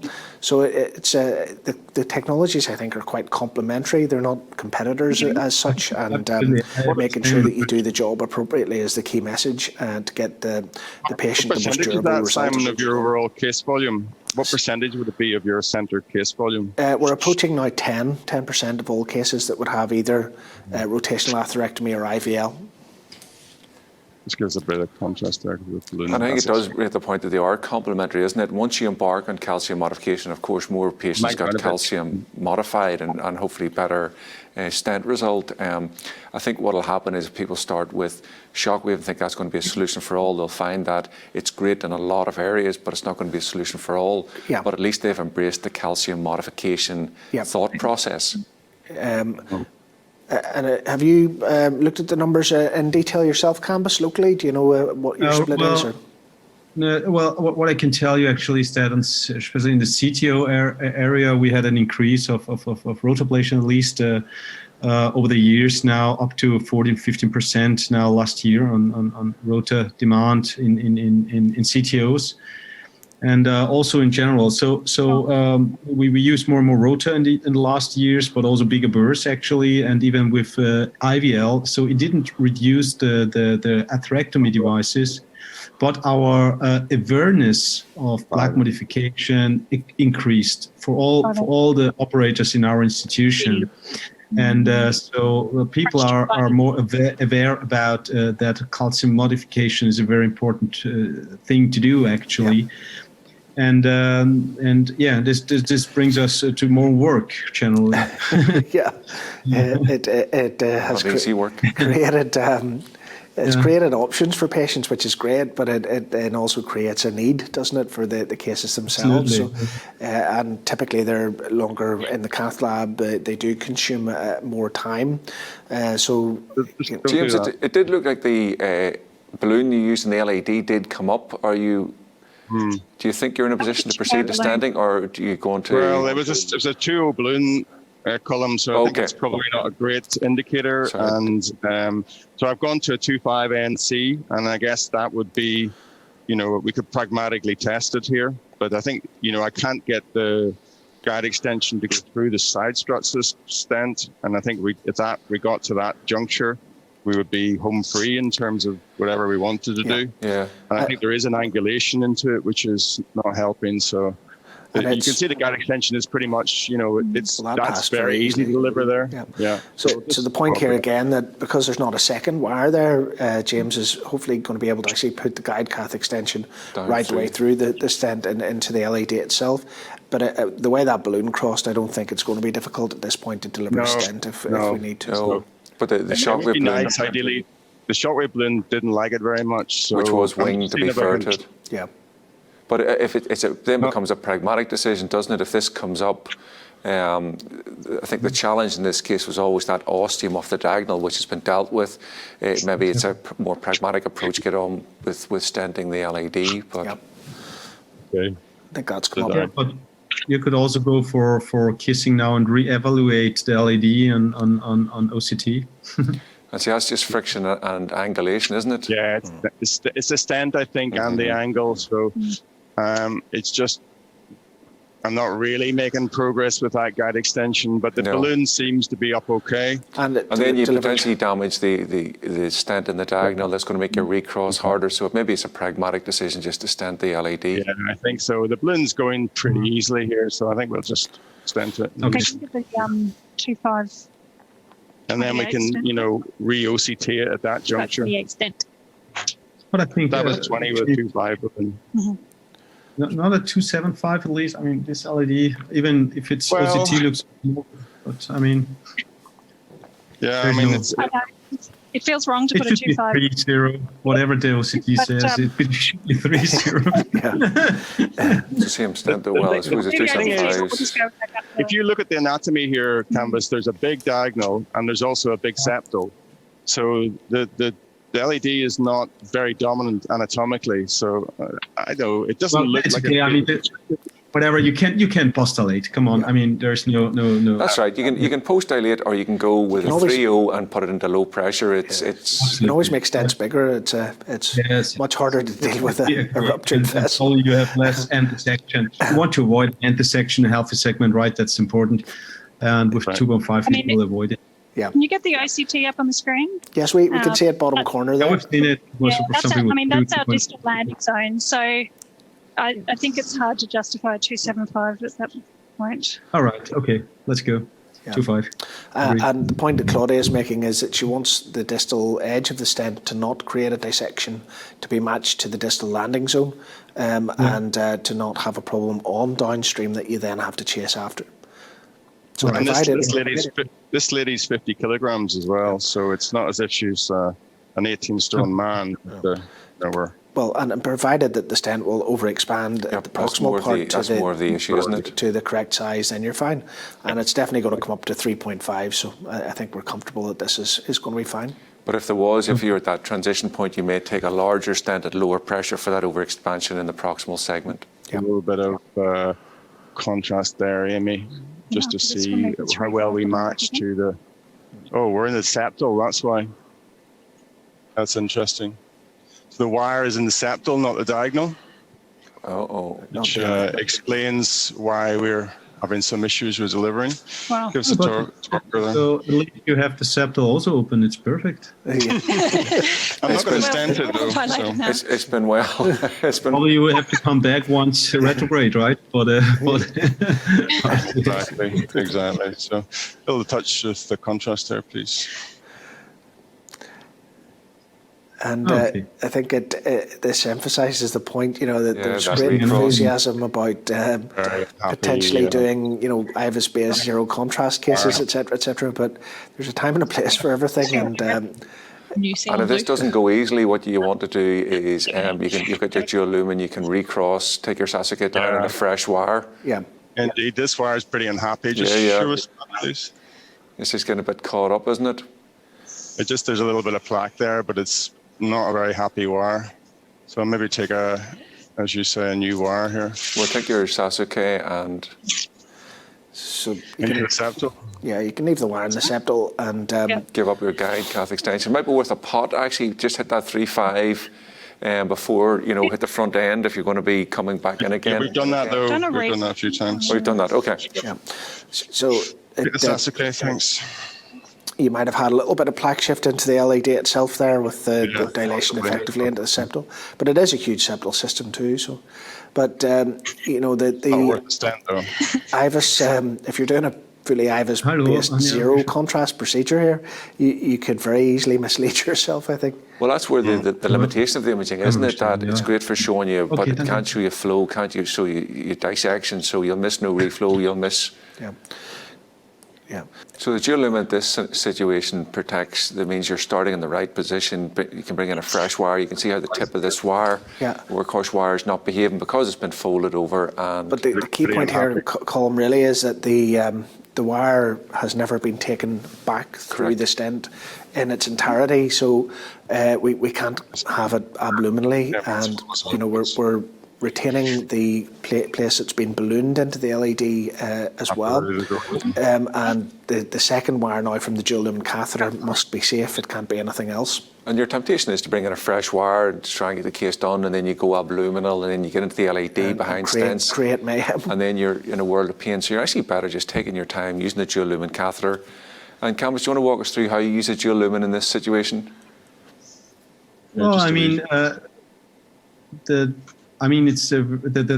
only thing is here to how to bring the dual lumen out, right? I don't know if James has a trap line or not. I mean, to bring it in, it's a monorail part. It's not a big deal. Then the question is how to bring it out. You can use an extension wire, or you can trap it. And he's already in the LED here. See the way James brought the wire into the septal, then brought the dual lumen back proximal to the LED. Just picked another little branch there. Another little branch, and then used the wire. So you have to push. You mean that he has a safe wire position, distal landing? So that's what you mean. Sorry, I didn't get the question. Correct. And I think, as Kambis points out, the removal of the dual lumens can be a slightly more painful exercise. And in this case, James, what I would do would be take the septal wire out. Yeah. Because that means you're effectively dealing with one thing without the friction and all the other problems. Yeah. And you could even bring the guidezilla all the way back and leave it sort of sitting outside the body. Or we could just put it or trap proximal to the collar. Yeah. The collar. Yeah. The nice thing about the guidezilla is that the proximal collar is very radiopaque, so it's quite easy to understand. Yep. And you mentioned a dock wire, Kambis. Yeah, dock wire as well will work, especially if you take the monorail wire out. So provided it's safe to do so. We may need a dock wire, but just because of the Sasuke is 145, so you're just a little bit less to work on here. So if you just go into the back of the guidezilla, please. So up to the right shoulder, towards you, table towards you. Those stents on the right look very nice. Yeah, they're big. Yeah. So I mean, theoretically, you could also flush it out, right? Yeah. Need to see a bit more of the right shoulder, I think. Is it? Yeah. Back this way, please, table towards you, and that way. Keep going. Keep going. There we go. There we go. So it's a very, as Colm points out, very obvious proximal collar on the. I think we'll just take a dock wire and take it out that way. If you get a bit lucky, your trapping balloon can go into the back of but this is a 6 French and a 7 French, so that's less likely. That's not happening. Not with the Sasuke. Back to where we were. And the dock wire aspect, the fact you've taken the monorail wire away makes that a much easier manoeuvre to cope with. So it's just picking the right option for the right reason. And again, about safety, always making sure you take the safe approach. Yellow box, guys. Extension wire. I could back all this all the way out, of course, which is the alternative, but we have got a dock wire, so that's fine. Well, if you've got enough wire on your table, you can just take your guidezilla back as you withdraw your Sasuke back, and then trap it once the guidezilla is outside. I think the dock is probably the simplest solution. If you can get the dock onto the back end of the 014 wire. Yeah. No bother. No bother. Right. Back to coronaries, please. I was going to offer to do it for you. Yeah. Oh, were you? Thank you, Claudia. Visual impairment. I think. Thank you. But see the way Claudia's just taking her time walking it back. Retaining position. Watch your wire move, guys. Yep. Seems okay. Okay. You out now? Keep going. No. Keep going. Right, got you now. Okay, so we've retained our access to the LED. So, I mean, we must be through the same dilated area of the stent. We're through, and we're not abluminal. Yeah. We're in a good place. Exactly. So, you want to retest then? Whether we go straight to tent or? I think probably you should retest with a balloon, James, in the LED just to be. I get the guidezilla down into the stent. There's no downsides to doing that. Yeah, 2.5, please. Then see if preferably.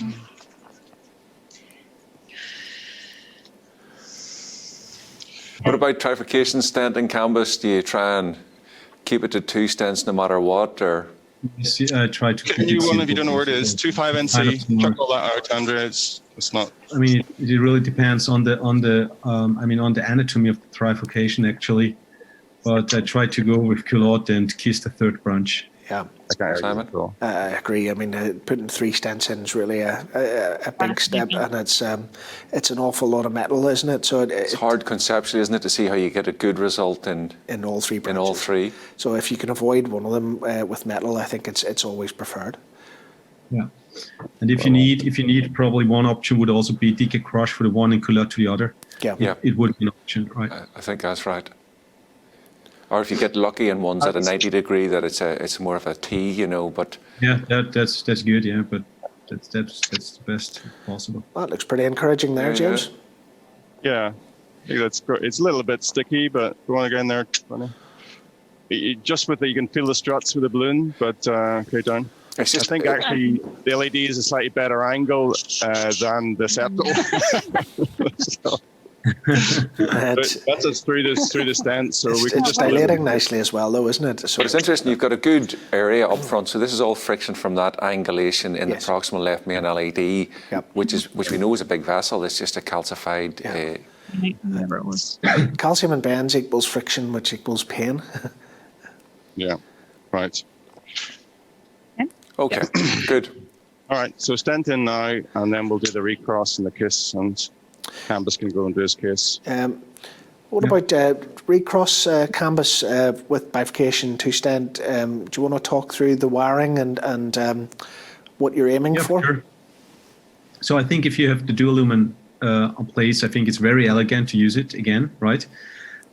If you don't have it, actually, you should try really to knuckle the wire at least through the main vessel, and then in retrieving the wire, just rewire the side branch. But I think the most elegant option here would be, again, with the dual lumen microcatheter. Yeah, and I think if it's going to be the dual lumen, actually, you probably want to take the guide cath extension out, don't you? Yeah, for this stage. And use the trapper. Yeah, definitely, yeah. Just give us a little test there, Claudia, please.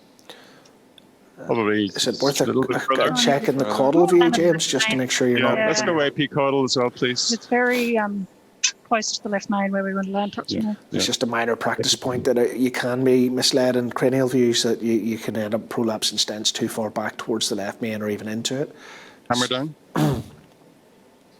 It's so hard in this case because it's so crowded around the left main. It is. It's really the anatomy is quite difficult angiographically here, as you're saying. Too far back here, aren't we? Mm-hmm. Yeah. So it's if you don't check, you don't know. Exactly. That's it. So okay. So plenty of room there, I think. Looks better now. Take away acquisition just to see. Ready? Yep. Ready.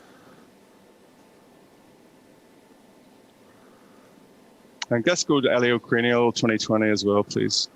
So you can see there's a lot of kind of noise around that this area. I think you're not in the left main, which... No. Yeah. And I think we're fine, but we'll just double check in this view. Yeah. Okay, center, please. Your favourite view, the eleocranial, isn't it? Simon? Need to come back a little bit. I've banned it from our cath lab because of the amount of radiation it gives the operators. But that's exactly the point I was making. Left lateral and eleocranial or something, you know. You've got a pinch in the diagonal there in that view, isn't there? I think that was all the... I think it's mock lines and overlap and things, James. I mean, certainly from the OCT. Very difficult to tell, isn't it? Go back to your working view. I think you're good.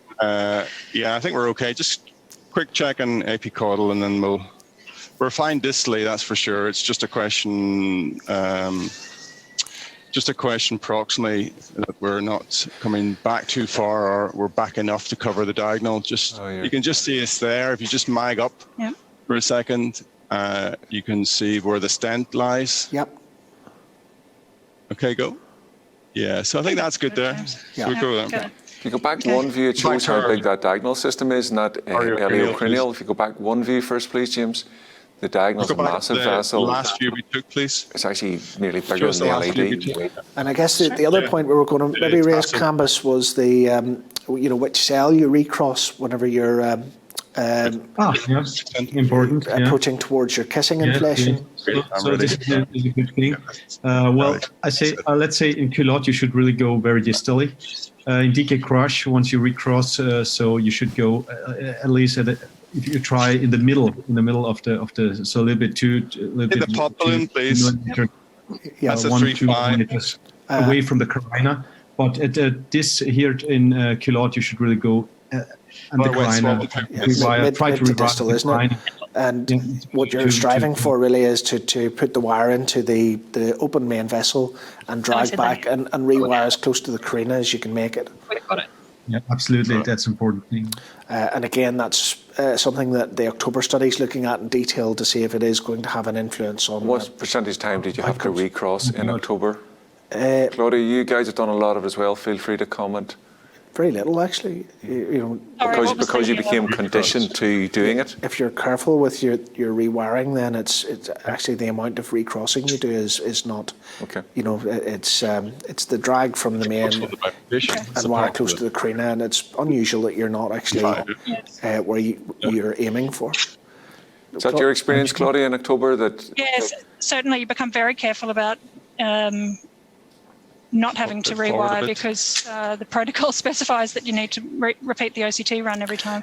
And you end up going through a lot of contrast. Yeah. Well, we saw that in syntax too, didn't we? That the protocol was so prescriptive that you did all the steps you should do before your final. Yeah. But it's of interest, and this is why I always struggle a little bit with these studies that randomise to imaging or not imaging, because the problem is typically you've got the same operator doing it, and the operator will follow the same practice, whether they image or they don't image. So you don't, I think, necessarily get a true reflection of the operator who never images PCI versus an experienced imaging operator PCI, and I think those are two quite different things. Yeah. Whereas the person doing it continuously with or without imaging doesn't necessarily give you the full story. No, I agree. See, Simon, I agree they're different, but if you look at the data from most of the imaging studies, they do emphasize that imaging adapts behavior. Yes. And you get adaptive behavior, yes, that's great, in about 40% to 50% of the time, So I think you do get behavioral change, and I guess that's, if imaging doesn't engender behavioral change, then what does it do, No, but I think the point is you end up with a negative study, and then the naysayers will say that actually imaging doesn't make any difference. Yeah, you blunt the effect of the added benefit is the issue. You definitely blunt the effect, but then you've still got two big studies showing it as pretty decent effect. Yeah, we're talking about IVUS XPL and Ultimate, which, you're talking in medium term a 40 to 50% reduction in target vessel failure. And the SIS, the Korean experience where they imaged at all three steps, and of course they're imaging 80-90% of cases to begin with. Yeah. And if you were imaged up front after you've modified the lesion and after you put your stent in, you get better outcomes in a group that are imaging 80-90% of the time. As well. So, and that really re-emphasises the point that it's imaging beforehand, which informs your PCI. It gives you your roadmap for what you need to do. And if you are just doing a stent, putting the stent in and it's image endorsed PCI, then it's... Such a great term, that, isn't it? It's not the same thing as image optimized. Feels a little unhappy that way. It's this guy. New Sound Blue. So you can see the way the wire's coming out towards 6 o'clock, of course. Yeah, it's coming out, as you say, it's the wrong side, isn't it? The wrong side. But that doesn't tend to make a difference in terms of, as James just demonstrated. We used to think you had to orientate the dual lumen catheter towards the vessel, but in fact, that's not the main benefit of the dual lumen. Yeah. Are you going to image that just to show the recross, James, or are you going to get on and finish? Image, you say no, I'm gonna do the kiss and finish, I think. Okay. What's your LED wire?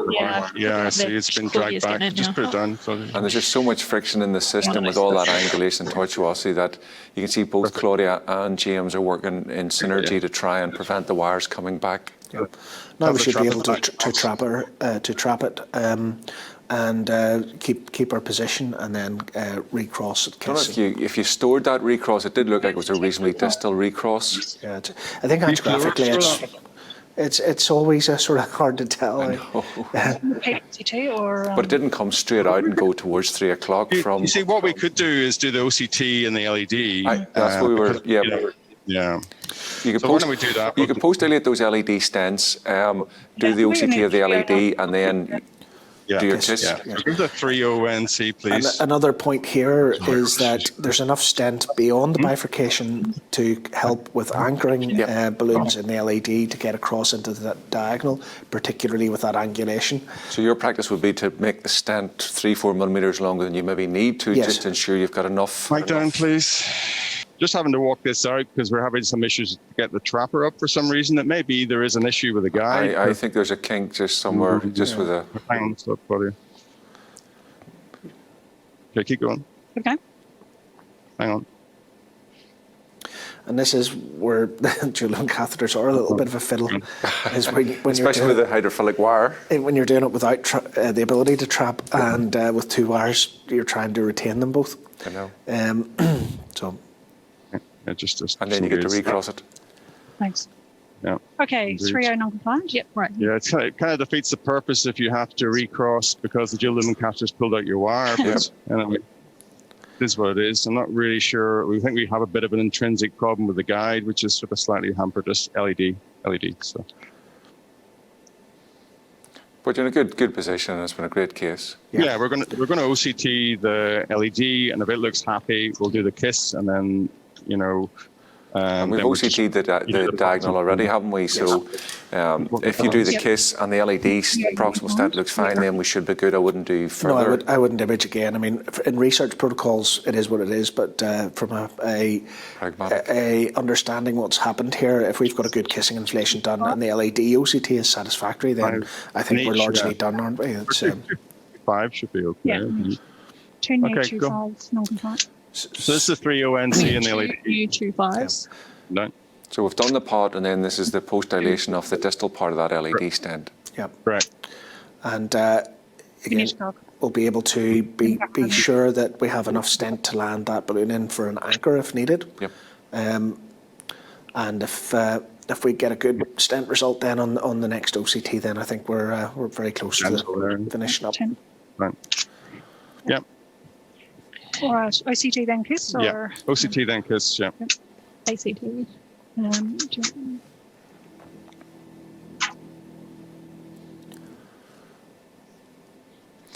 So it's interesting, of course, Celtic, that we talked about earlier. We didn't do imaging. What additional gain do you think we might have got with the imaging? A fair bit, probably, even though the event rates were so low. But I think imaging was 40%, so it's not as much as it should have been. But if you can imagine that we could have cut our TVF rates by 50% again, you would think. And that's the sort of going rate, isn't it, with the imaging studies, that the main advantage is it reduces your target vessel failure by 40-50%.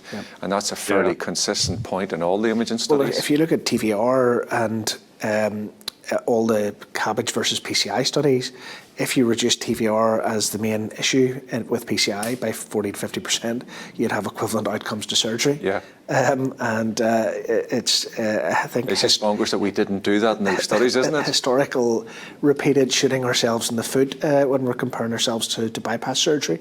And we should be able to do an awful lot better, I think. Yeah. Thanks. And no sub-analysis within Celtic, Simon, of the impact of imaging? We have an OCT subgroup follow-up. Colm Crenny and Tom Johnson are sort of taking the lead on that. Manuscript is some interesting stuff around angles and struts still across ostia of the side branches and so on. But it's because the event rate was so low. It's hard to sort of make a huge amount of commentary about its relevance beyond sort of theoretical stuff and mechanics.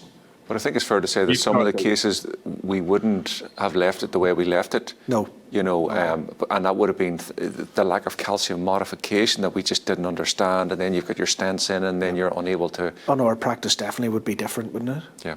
So a lot of the two stent studies was a failure to perform a final kiss. So what percentage of cases would you be unable to do a final kiss? 0. And so what sort of things would you do? Celtic was 98 in both groups. So what is the reason why you think people are unable to complete a kiss? It's typically angulation, isn't it? And it's where the nose of the balloon is catching just onto a bend and a stent strut. And there are numerous ways to resolve it. One is to take a low-profile balloon and work your way up. The second one then is to put a microcatheter through, and actually with the contemporary sort of coil-based microcatheters, Corsair, etc., Mamba, Turnpike or whatever, if you make a space with that, often a balloon will go. But you can use that then to exchange down a support wire, which will stop the sort of prolapse syndrome where the wire pushes away from the wall and facilitates delivery of the balloon. So you talked about anchor balloon options. Anchor balloons are the simplest solution, as we've discussed already. But you can step up to, you can put the microcatheter through, you can step up then to support wire. I mean, if you really, really have to, you can actually rotablate through the side of it and make sure that you get the whole thing optimized that way. But I mean, that's a never scenario. And recrossing, taking a different cell to try and recross, try and change the angulation. Yeah. Make sure you have no wire wrap in your guide. So just all these different steps. But yeah. And I think what is amazing, actually, if you look at some of the registry, how little those steps are followed. You know, there's a recent registry presented from France in which the instance of proximal optimization was less than 40%, which just seems incredible, doesn't it? So that's bizarre. I mean, so this is working through it. So the balloon won't go. So Claudia's putting up the anchor balloon and the LAD. Is this going straight to an NC balloon, James? Yeah, it's gone now. And you see with the anchor balloon, it is just gone. Pops through very easily.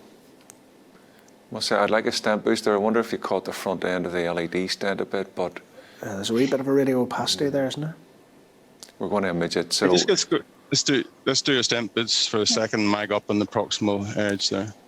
You still have to do the kiss. You have to image the LED, and so it's just academic. Okay, let's go now. 12 each? Yep. I'm at 12. And down in 3. 1, 2, 3. Okay, and we'll get the pot balloon back, please. 3-5. Mag down, please. This one, 3-5-6. So the pot, I don't routinely do a pot. No, to me it looks like there's a relatively short segment there, and I don't think it's possible to repot this without involving the bifurcation again, which potentially alters the mechanics and the anatomy. Yeah, that's true. Well, we can certainly do the imaging, maybe first start in the OCT in the diagonal. Yeah. You're just buying a bit of time until that catheter's reopened, aren't you, James? Well, it's actually open now, so we're in. But yeah, there was a bit of that. Again, from a pragmatic perspective, I think, imaging the LAD here, we know the distal diagonal result is good. The kiss has been good. Everything is well expanded, so you can save yourself a bit of time and contrast if you want. But for teaching and for research, it's a different thing. Yeah, different thing. Yes, you want the imaging to be helping the case. You don't want it to be prolonging the case. Yeah.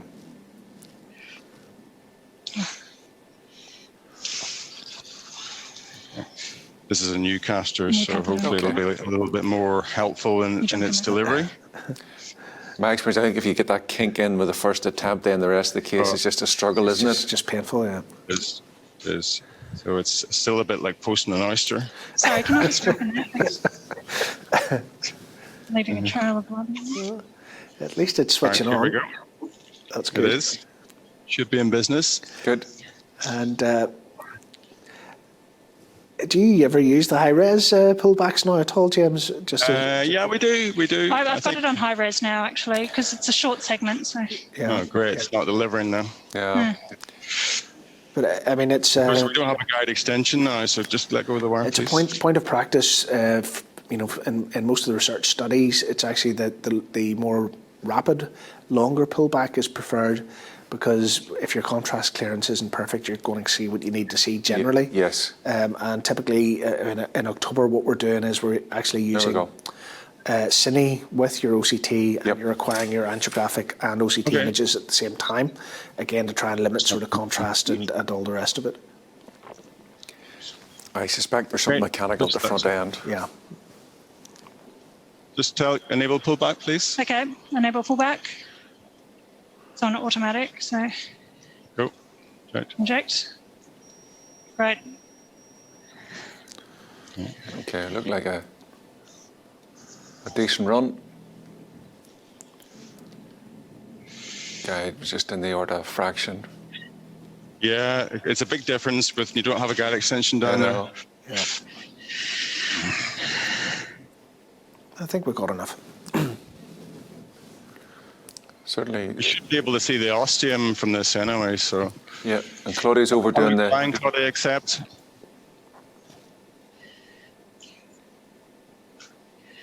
Area of interest, yeah. Okay, so distal stent edge looks excellent. Yeah. So no dissection, well expanded, and we certainly don't have a minimal area that's less than the distal reference, I don't think. So that's Okay, so it's a bit swirly, isn't it? But looks pretty good there, though. Maybe a strut or two at the front end. Yeah. So just if we look up at the very top edge there, there's a little bit of malapposition, which I think is more than the sort of 300, 400 microns, doesn't it? And that's the second wire at 4 o'clock, isn't it? Yeah, but you can see very clearly all the way through this run that both of those wires are inside the stents. You just show us that, Claudia, as you walk down. There's one wire, there's the other. There's 2 wires there, and they're safely inside the stents all the way down. Here it is crossing into the diagonal. And we haven't had any abluminal wiring, which is obviously one of the main safety goals of the procedure. So I think, is it maybe a 4.0 softy to tidy the top? I agree, Simon. A 4.0 softy. So we'll take a 4.0 shortest we've got, please. It's strange because, I mean, 3.5 should have got it, but...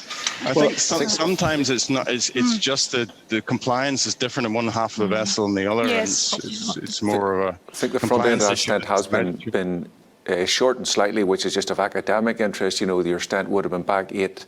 Remember we talked about leaving 8 millimeters for your post-dilation, whereas in actual fact, the distance from that diagonal, the proximal part of the diagonal to the front end of the stent is a bit shorter. And that's what we're seeing angiographically, the extra.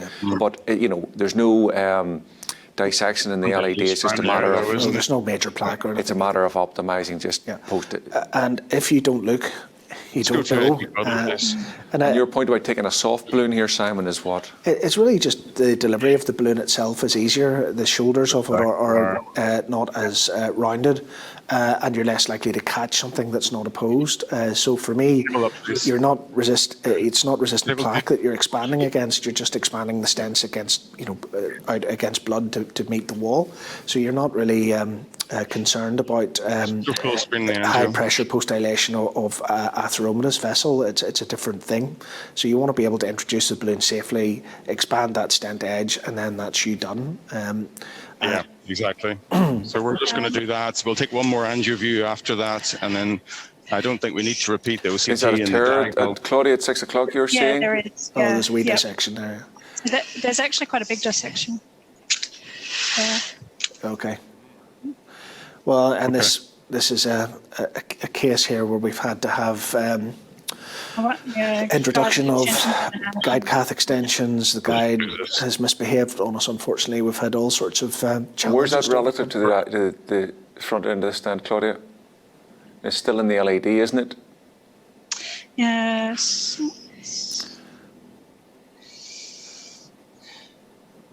It's from there.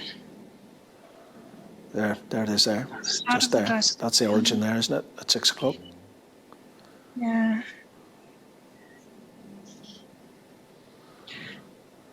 So it's about 5 millimeters proximal to the stent. Okay. Proximal stent edge. It's hard to tell here where the left main. That's contrast there. That's not a dissection. No. But so it's going to be a short stent, 408 on the front end. Just proximal to the stent. A short 4.0 stent would be fine. See why James has moved to a caudal view just for that alignment, guide cath extension, the front end of the stent. And I think the only sort of important thing now is to try and keep the dilations away from the bifurcation and to make sure that the next stent that's going to cover that little segment is not overlapping the diagonal in any way. And not in the left main. And also not in the left main. But there's plenty of room there. Claudia, 4.0 or 3.5? My IEYE VUS is saying 4. Yeah, no. Yeah. 4.0, and this just needs to go in at nominal pressure. There's no disease in there. You're just tacking up. Yeah, tacking that edge up. So, Claudia, what are your rules for dissections in OCT when you treat and when you don't? Shortest 4.0 you've got. That's the shortest you got. Claudia, can you still hear us? Sorry, yes, just looking at the OCT. Yeah. So dissection with OCT, what can you leave behind and what should you treat? So certainly any dissection extending into the media, you need to treat. Anything extending more than... So that 4.0 stent? That 4 millimetres. Is that what you would use normally? Yeah, I think with OCT, we'll often see those little tiny flaps that are very short and they're not even a quadrant at the stent edge, and those you can leave safely. So as long as you say it's not medial, it's not extending more than 2 or 3 millimetres, and it's not more than a quadrant, typically you can manage them conservatively. But this, I think, is... And just highlight again for us, Claudia, for the audience. It's floating in the Prox LED, and it's at least 2 quadrants, maybe 3. So I think under those circumstances, we do need to treat this. It's several millimetres remote to the stented segment as well. So we don't want this patient to have an acute thrombotic event, basically. Go to the stent and bring back for us. I think that's the origin of it there, isn't it, at 6 o'clock? So there's the proximal stent edge, and coming back, you see some intimal disruption, but then... Just here. Here we see some small dissection, but... And then it's difficult to see what's happening behind there, but then there's this sort of... It definitely extends on up there, doesn't it? There, that was it. If you go to your left. Yeah. There we go. Yeah. This sort of... that's the front, that's the top end of it, yeah. Just go to the iliocaudal, please. Yeah. A wet swab, please. And a full iliocaudal might help there, James, as well. Just pull the circumflex down a bit. It's just a it's just center that, please. Yeah. Okay, just a little touch there, Amy. Yeah, so it's very difficult to see where the origin of that. There, no, I think the PA caudal you had was good as well. And I guess another key message for this sort of thing is that you don't have any right or wrong answer for any given patient. You have to take your time, assess multiple views, and find the one that's best. And if this stent comes a millimetre into the left main stem at 4.0, it's not a biggie, as long as you cover that dissection. Absolutely. Hang on 2 seconds here. Okay, go. It's not terrible there. I think that's good, James. Yeah, I think you're on the money. And then you can do a little test when the stent is expanded, just to demonstrate that it's not overt. And then it was back into the left main. Don't store that fluoro. Yep. No, we just did the fluoro. It's fine. Yeah. No, we saw. And I think that's good. And I think what you don't want to be doing here now is to be pushing that balloon on down over the bifurcation again. No. So you want to be sure that the next, if you're doing the overlap, is distinct from the diagonal itself. See the multiple layers, see the density of the stents. I think there's a bit of an LSD. Yeah, that was just a proximal. Yeah. And then by doing that, you just have injured the vessel, so it just is... Yep, prudent. I think, as you say, you just lifted the stent and pushed it downstream. And that's a syndrome of angulation and all the nasty bits. But I mean, the potential for this to happen, and you've been incredibly careful through every step of this, James.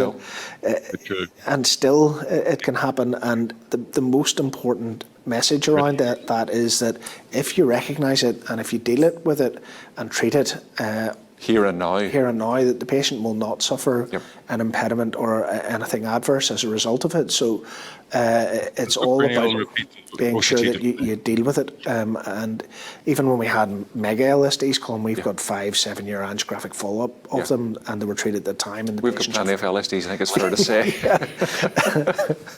Identification is the key thing, isn't it? So absolutely. But without the imaging, you would have picked that up. You would have thought. Yeah, exactly. I don't know if you can play that OCT angiogram for us, James. Sorry, say that again, Can you play the OCT angiogram? The angiogram itself of the acquisition? Acquisition, because I bet you angiographically it was very hard to identify. Yep. Back again. And again. And again, back. Back. Yeah, this one. Yeah. There's a lot of noise, isn't there? A lot of noise up in the proximal vessel, but you wouldn't be sitting thinking, right, there's an issue there. And, you're focused on the diagonal, which looks fantastic. The cart, please. Focusing. And do you give a little bit of pretty juice for these, or? Well, we're just going to repeat the OCT to finish on. So, James not a believer in nitrate. No, it doesn't believe in it. Especially not in CTO. Not in calcific vessels, anyway. Yeah. Just tell me when you're ready. So enable pullback now. It's on automatic. So Should. Good one. Nice. You see, we can't really even see the proximal vessel in that. No, you and you couldn't see it in the caudals either. No. Okay, Claudia, so walk us through it. You can see the proximal vessel pretty well there, though. Yeah, The it looks, stent looks like it stops just in the ostium, doesn't it? Yeah, I think it looks pretty good. Just on a flyby. And the post dilation, the kissing inflation was a 3.0 in the LED and a 2.5 in the diagonal? It was 2.25s, actually. 2.5, okay. At NCs at 20. Yeah. And you went straight in with an NC and were able to recross through the struts without any real issue? Yeah. But you can see there's a lot of extra struts proximally, isn't there? Yeah. It's better clearance this time. That's your minimal area there, Claudia, just to your left, isn't it? This is. Still needs a bit of a dink there. It's a little bit underexpanded there. Yeah. For ONC. So that. And let's go epicaudal again. Front end looks good, doesn't it? Yeah, I think it looks fine, the front ends. You can see where the left main, the circ comes in, but because of the dropout, you're not really getting the circ. It's just about here coming in. Mm-hmm. If you change the field of view in that, you need to change the under settings. See at 5 o'clock. Yeah. Yeah, exactly. Yeah. But that's 5 o'clock. That's one of those very limited edge issues that you see with OCT, which is less than a quadrant. It doesn't extend and it's not doing anything. So I don't think that needs anything done with it. No, and just go to the bifurcation again, Claudia, to left That's the bifurcation. High diagonal. Yeah. With the diagonal bifurcation. Yeah. Down so. So that just needs a squeeze there. That's fine. It does. The jeopardy is getting too close to the bifurcation with the balloon, as Simon Yes. said Well, earlier. just go on past. What's the minimal stent area beyond the LED, beyond the bifurcation? At about 38 millimeters. It's at 60% stent expansion at that point, just over 60. Well, if we go down and make this out. So it could probably do with a 3.0 at fairly high pressure then, just beyond the bifurcation too, couldn't it? Beyond looks better, but we have been 20 at 3.0 at that point. And as we get into splitting hairs, aren't you? And Yeah. and pragmatism and calcium as well. Must be epicaudal. Epicaudal? So in area 3, is it? Just go left. It's about 4 left. Where is that? Distal? Table 2. This Table is 2. distal to the bifurcation. The luminary Table 2. is 4, 5. You need to 4 or 5, okay.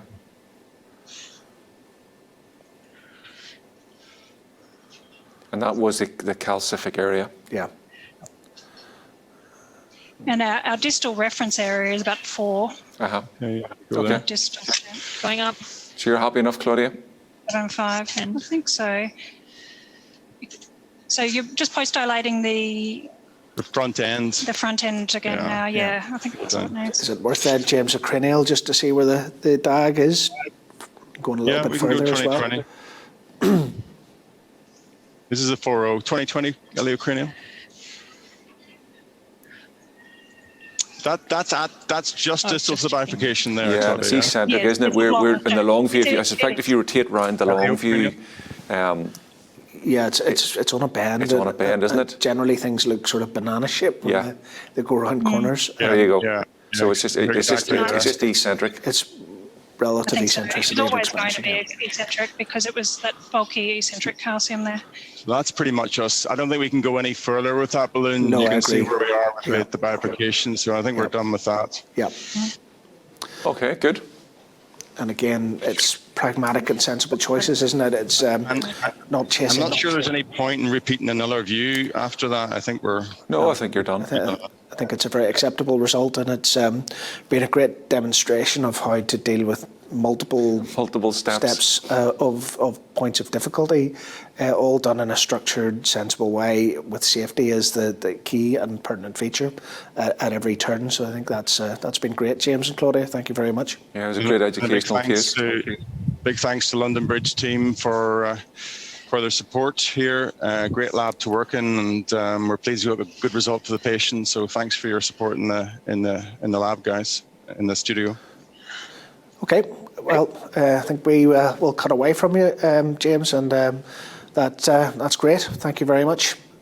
Brilliant, guys. Cheers. Thanks, guys. Thank you. Well, what an excellent case that was. Thank you to James and Claudia. And Kambis, since you're still there, let's close today's session with your presentation on minimising complications in calcium modification. Kambis, over to you.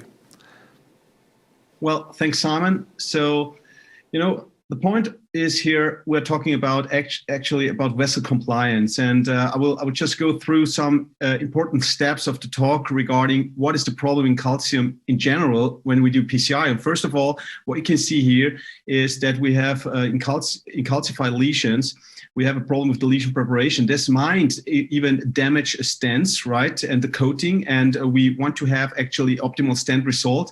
And it's all about the minimum stent area. It's the single most important predictor for stent thrombosis, right? To reduce TLR and MI. And for sure, another important goal is safety. So taking this together, we want to be efficient. We want to have an optimal mechanical result, and we want to do it in a safe manner.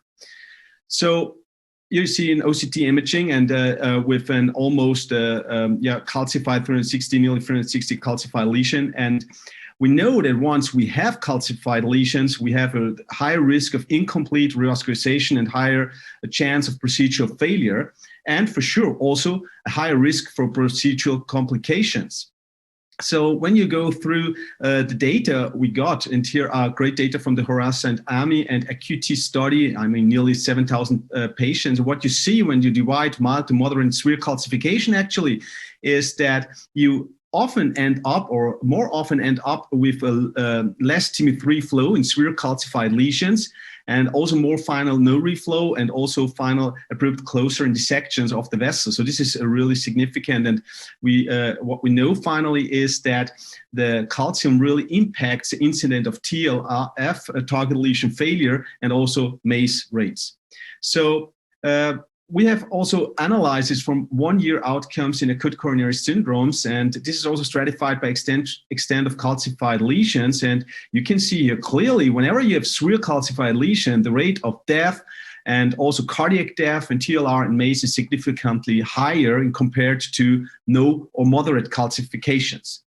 So another very nice trial, with over 7 contemporary stent trials, investigated the clinical outcomes after 3 years. Again, 6,000 patients. What you can see actually is that once there is a severe calcification, you have higher cause of all-cause mortality, higher incidence of all-cause mortality and MI, and then higher incidence of the combined endpoint, all-cause mortality, MI, and any revascularization. And this is also after adjusting, it's also highly significant. So calcified lesions are a predictor for worse outcome.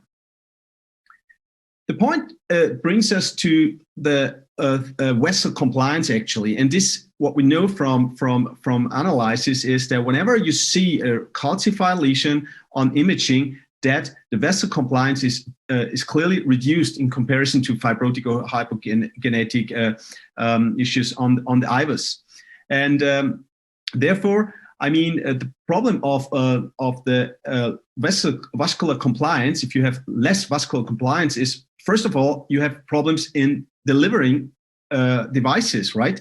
So this brings us to the point that we have higher procedural failure. And for sure, to change the vascular compliance, we often need devices, special like rotaplator, like super high pressure balloons, and this might lead to higher procedural complications, right?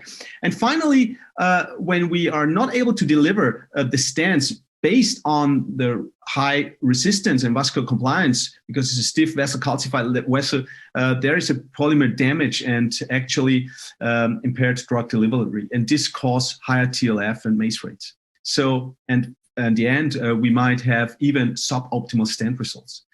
So this brings us to the point actually where we have to think about the calcium modification therapy and to think about how can we restore vascular compliance and well, to reduce TLF and MACE rate. And there we have several calcium modification tools, right? First of all, the balloon-based calcium modification tools, which are the non-compliant balloons, the open-NC, the scoring and cutting balloons.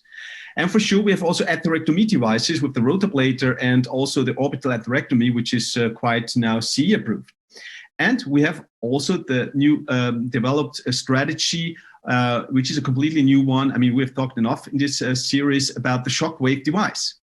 So to be able to make a calcium modification therapy in a very, very efficient and manner like we have it with the shockwave can reduce even procedural complications. And that turns out into reduction of TLF and MACE rate in long-term outcomes. So we want to maximize the restore of vascular complication. We want to minimize procedural complications. Well, when we think about balloon-based therapies, let's go back to the balloon-based therapies and how we began with everything. So here you see an eccentric calcified lesion with eccentric plaque. You have the lumen, you have the balloon. And once you make balloon angioplasty, what happened is actually that the, let's say, healthy part of the vessel, where the media and everything is still healthy, will disrupt. You may have dissection, and you may have also even sometimes also perforation, but you will not be able to modify the eccentric calcified plaque there. So this is the problem in the balloon angioplasty therapy. And we know that if you compare all those devices that you might need very, very high pressure, and even you have also often large crossing profiles of the devices, and you might end up in dissections, and this might end up in slow flow. So there is a very nice example from James and Colm about calcium modification therapy with a cutting balloon. And this is an LAD PCI, and we just do a pullback with the IVUS, and what you can see here is a little bit of plaque coming in. At 12 to 3 o'clock, it's getting to be a little bit thin, calcified plaque, eccentric plaque. There's the bifurcation. It's very common on the bifurcation that you have on the opposite side, the calcification there, right? And the bifurcation itself is free at the point. But here you see a dissection, right? After the cutting balloon. You have a false lumen, a large dissection flap, actually. And here again, the dissection, the calcified lesion, but you didn't crack the calcium part there, right? So we didn't see any crack of calcium at this point. And I mean, this dissection flap per se might lead, and here you have also actually the dissection plan might lead actually once you lose the wire, you might end up with subintimal space, right? And to have a side branch occlusion as well. So you really have to take care that you don't lose the wires in this scenario. But you see, even here, there are some disruption of the media, so even the media is disrupted, and you should not give a lot of contrast here because this can blow up subintimal space. And still, here the section ends, and still we have somehow unmodified concentric calcification there even after cutting balloon angioplasty. So, well, that makes us thinking, what else can we do to really get a better vessel compliance here in this kind of scenarios? And the question is the cutting balloon here enough to put the stent in? And I don't think that it is at this point, right? So the other definitions, other possibilities, pardon me, is actually that we have for calcium modification tools are the atherectomy devices. Well, those devices actually need dedicated wires. They have terminal injury, actually. You cannot protect the side branch, and you might have distal embolization and also slow flow, and you have a higher learning curve, and you they are also associated with several risks, right? So this might be some limitation of atherectomy devices in general. And here you see the two atherectomy devices on the market at the moment, rotaplate and orbiter. And we need dedicated wires. Actually, the rotor wire is a very stiff wire. It's difficult to deliver. We almost need a microcatheter. It's a little bit different with the Viper wire. It's a very flexible, good steerable wire, actually. But still, you have the problem that there might be some distal embolization. There might be thermal injury, and the biggest disadvantage is actually that you're unable to modify deeper wall calcification. And at the end, this leads to a complication rate of major dissections. It depends on the study and also on the burr size you take, actually, between 0.3 to 5.9% and orbital 1.6%. We only have this orbital register. And there might be also some side branch loss, and you might end up in slow flow and reflow, and also the perforation rate is not so you have also some rate of perforation between 0 to 2% actually, and you end up in more post-procedural MI. So I just want to show you several examples actually of some complications with atherectomy devices.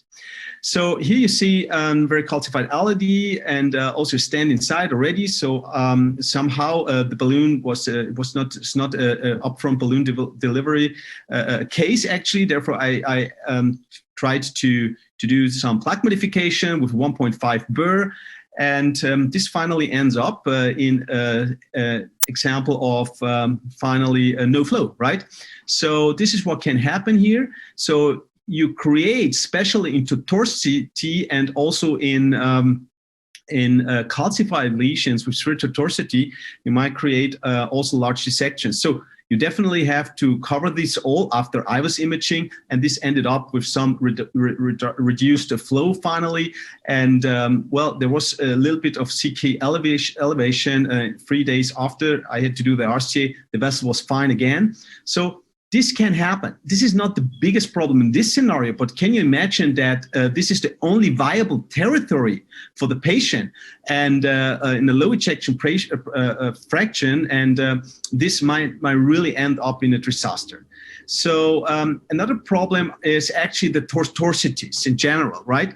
So atherectomy devices with tortuosities are a problem in general. So I show you a case where I had a very severe tortuous vessel, and what happened here is that the rotabur jumped like a slingshot and perforated the left main, right? There was the silicone which was squeezed in the guideliner here, and then finally released, went to the break of the rotor wire, and everything got rejected. The rotor wire broke, and then it perforated through the left main. So this was absolutely uncontrollable.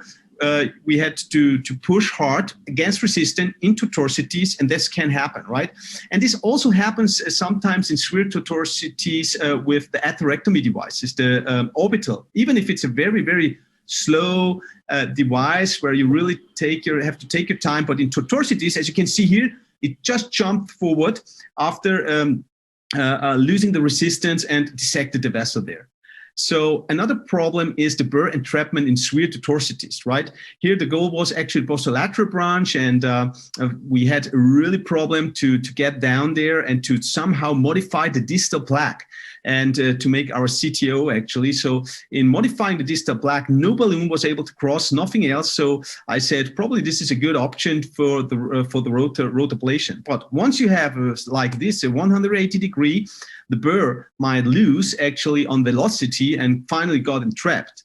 And you can imagine to bring this burr out caused a severe perforation at the site where the anastomosis were. So in this case, actually, we lost the posterolateral branch, and I was happy that the patient actually survived. So please, once you go for rotablation, please avoid severe angulations. You have to find different strategies. Another point is actually CTOs and, well, calcified CTOs, and sometimes you need everything you have to just get the wire through. In this scenario, it was an uncrossable proximal cap, and finally ended up in antegrade and retrograde dilatation over the septum. This is a 2.5 balloon coming from retrograde. The retrograde wire is trapped from antegrade, and somehow here it's undilatable. And what you have to keep in mind that here I had to go also a little bit subintimal at the uncrossable lesion of the point, and then I had to rotablate, right? This rotablation finally ended up in some perforation of the adventitia. There was more shear stress, so there might be sometimes also the scenarios, especially once you change the scenario from concentric plaque, which you cannot penetrate, to eccentric plaque. And there you really have to be careful and to be just aware that it might end up in a perforation, need cover stents there. So another important thing what I want to mention about complications actually is eccentric calcium, and in combination with balloon angioplasty and high pressures. This is an eccentric left main, and you see it on IVUS. And here in this scenario, it's a huge, big left main, over 6 millimeters. I decided for plaque modification devices. It was the largest cutting balloon we had. And then the stent was placed in, everything was good. And I did a post dilatation with 6-0 balloon. This ended up finally in a perforation, as you can see here. So I was not so happy when I saw this. I got a little bit stressed, as you can imagine, because the left main perforation is not a big fun, especially if the left main is short, right? And well, finally, we were lucky that the cover stent could cover the whole scenario, and the patient survived. This is a 6-month follow-up after a 5-0 papyrus stent was placed in and was expanded to 6-0. But this might end up in a really, really very adverse event. So the question is, how should we deal with these eccentric calcified lesions, right? And I think if we are able to modify the plaque somehow and deeper calcification with the shockwave balloon, this could be a really good option actually here. And there are also already data out that it might really work also for eccentric calcification in some scenarios. And it is absolutely worth to do it. We can protect the side branch, as you can see here. We can try at least to somehow to modify deep calcification and probably reduce complications. And here is also another example of what I can show you. It's a very eccentric calcified left main. And after the shockwave was in, we could just see it was a little bit more distally, some disruption of calcification, IVUS, and finally a very, very good stent result. So it really can work in a very, very nice manner with the shockwave device. So, well, taken together, I mean, we have some differences regarding the balloon-based and the IVL-based strategies. We need higher pressures actually for the balloon-based devices, and we have an inability to modify deeper wall calcifications. And regarding the atherectomy, well, I mean, I'm a fan still from atherectomy devices because often you need both, right? You need the atherectomy device upfront to deliver the AVL, that's clear.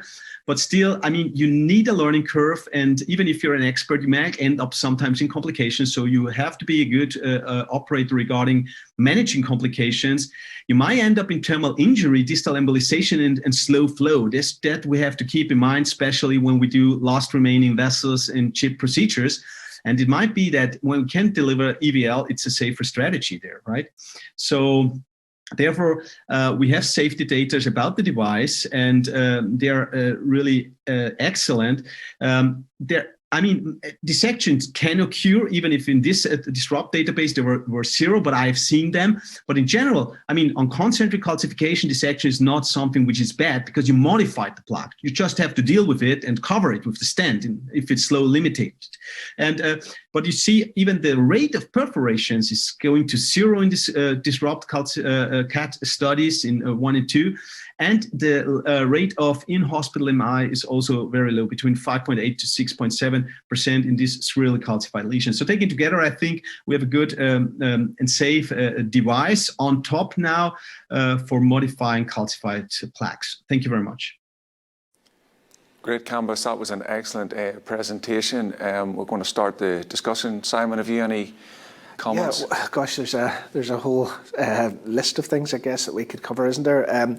I think it's probably worth starting by saying some of those cases, can we just clarify, were probably off-label indications, Kambis. They were slightly at the extreme of what people might consider to be, obviously in your hands, that's regular cases, but they are probably not routine cases, I think it's fair to say. Not for most. I mean, I guess, where do we start? The first thing to say really is that I think there is probably still a role for multiple types of devices, and part of the key thing in the whole paradigm is that you make sure that you choose the right tool for the right job, and it's really about understanding the problem in front of you, isn't it? I mean, if a lesion's uncrossable, it's very hard to use a shockwave balloon, and you do need to have a really good understanding of what the plaque is, what the problem is, the length of the calcium, the nature, the arc, all of these things. And for me, a big safety feature is actually intravascular imaging to make that decision in a sensible way so that you're lifting something that's the right thing for the right job to begin with. And then you can move on with that. And then we can consider each of the different devices and how we could try to minimize complications with each of them. I think it's probably fair to say, isn't it, that if you've got an uncrossable, undilatable lesion, that you're going to be using atherectomy up front, and if you've got a very large vessel with concentric calcification, you're definitely going to be starting with shockwave, and then the rest are fitting into the middle, aren't they? Yeah. And in many cases, actually, you're going to need multiple devices for different aspects of the case itself. So, it's important, I think, that we have a structured and an algorithmic thought process around how we go ahead with device selection. And the imaging is key to that in terms of understanding. I think, ironically, Kambis, just in your thoughts, that deep concentric calcification is actually relatively straightforward to us to modify, either in terms of atherectomy or IVL. Yeah. I think the one that causes me most concern, like the left main you showed, is that eccentric calcium. And nodular stuff is very nodular nasty stuff. Yeah. What would you have done different with that case, Kambis, if you were doing it today? So you have an eccentric lesion which you're not able to modify. Do you accept a less perfect result in that scenario, or what would you do different today? Well, in general, these eccentric calcifications are the most problem I have, and the nodular calcifications. And I think, in a left stem, can we go with compromises? This is the first question of all. Probably, really, I would somehow even try to make a modification of deeper calcium with shockwave. But as you can see here, this was like a iceberg coming inside. So, and we need something a little bit more concentric, at least 180 degree. And therefore, the question of regarding economical issues and also of efficiency, and also if it works, is a big question here. So. Probably what I can tell you is what we should probably avoid is very high pressures in eccentric calcification. So I think if we have a good stand expansion with 14 to 16 atmosphere with a good MLA, I think and I think then we should stop and not go for the pragmatism is important, and I think always striving to achieve that 90% of your reference area in extreme calcium and nodular calcium in particular, I think is fraught with a little bit of jeopardy, and you do have to apply a bit of common sense. And I think we learnt this, didn't we, from the CTO space, where you were putting stents in a subintimal space, which is the ultimate eccentric lesion, and we accepted that you're going to get a D-shaped stent, but as long as the area is good. Yeah, the restenosis rates are still very low. And if you go with higher inflations, you're not modifying the eccentric calcium, you're going out into the adventitia, and your risk of perforation is.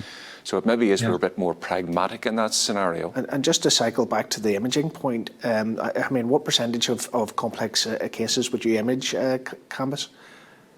Well, I think, we have more and more clear evidence that when it makes sense to do imaging regarding also hard clinical endpoints, there are the CTOs, right? We have data out since 2015, and also calcified lesions. So whenever it's going to be complex, calcified, and especially CTOs, I think we should have an idea of what does the vessel look like from inside. Yes. And there we can really optimize results and also clinical endpoints.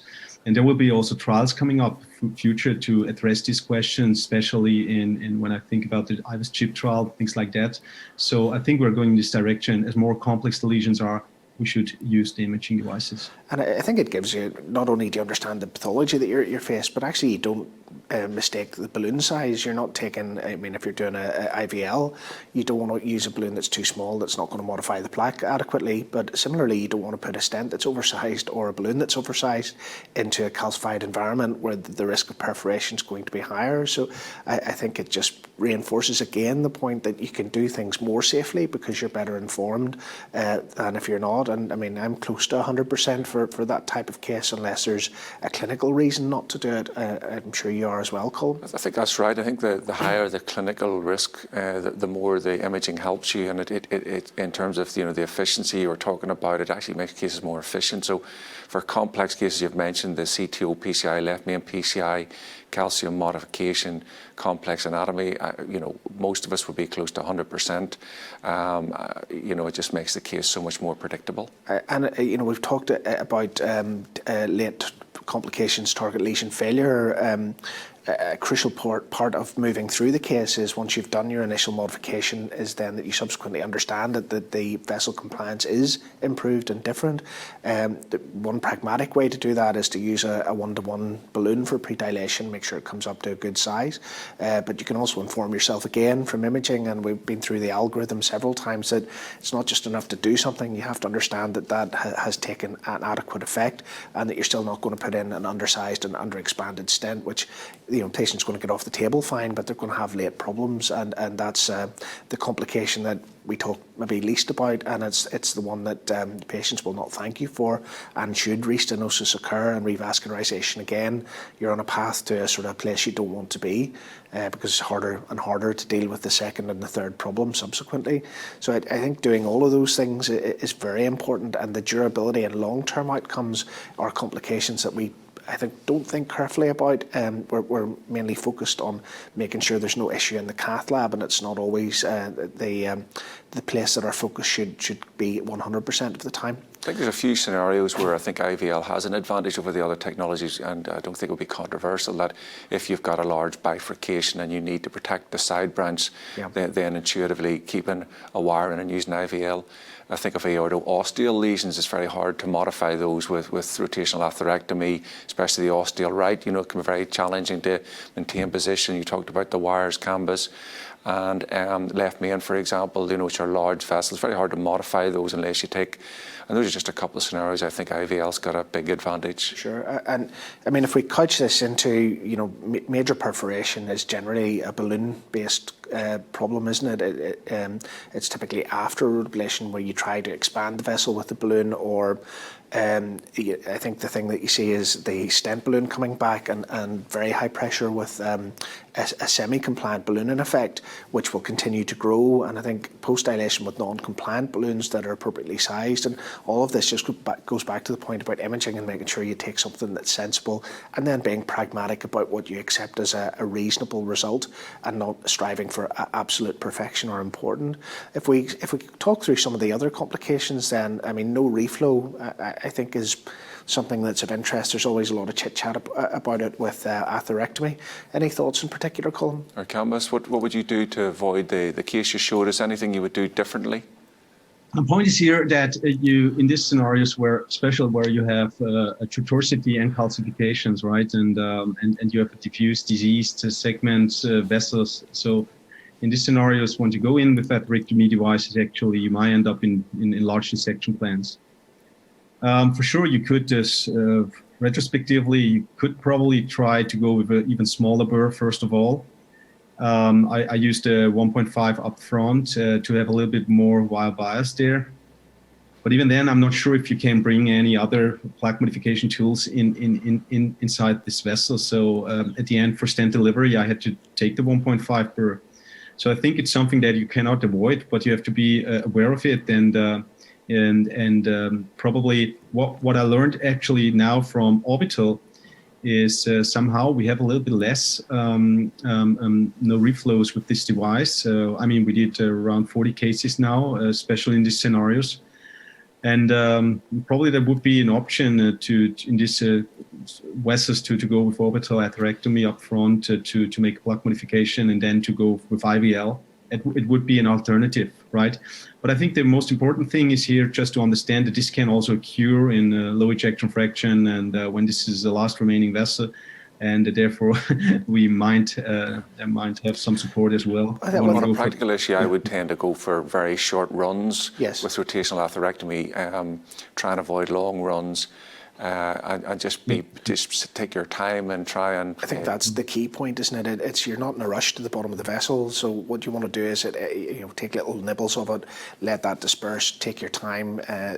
You don't want to finish that case in 10 minutes. You want to make sure that you do the atherectomy carefully and not introduce a problem as you're going through it. So lots and lots of very short runs and do it in steps and stages rather than having to a rush to get the burr through and to try and sort of run through the case as quickly as you can.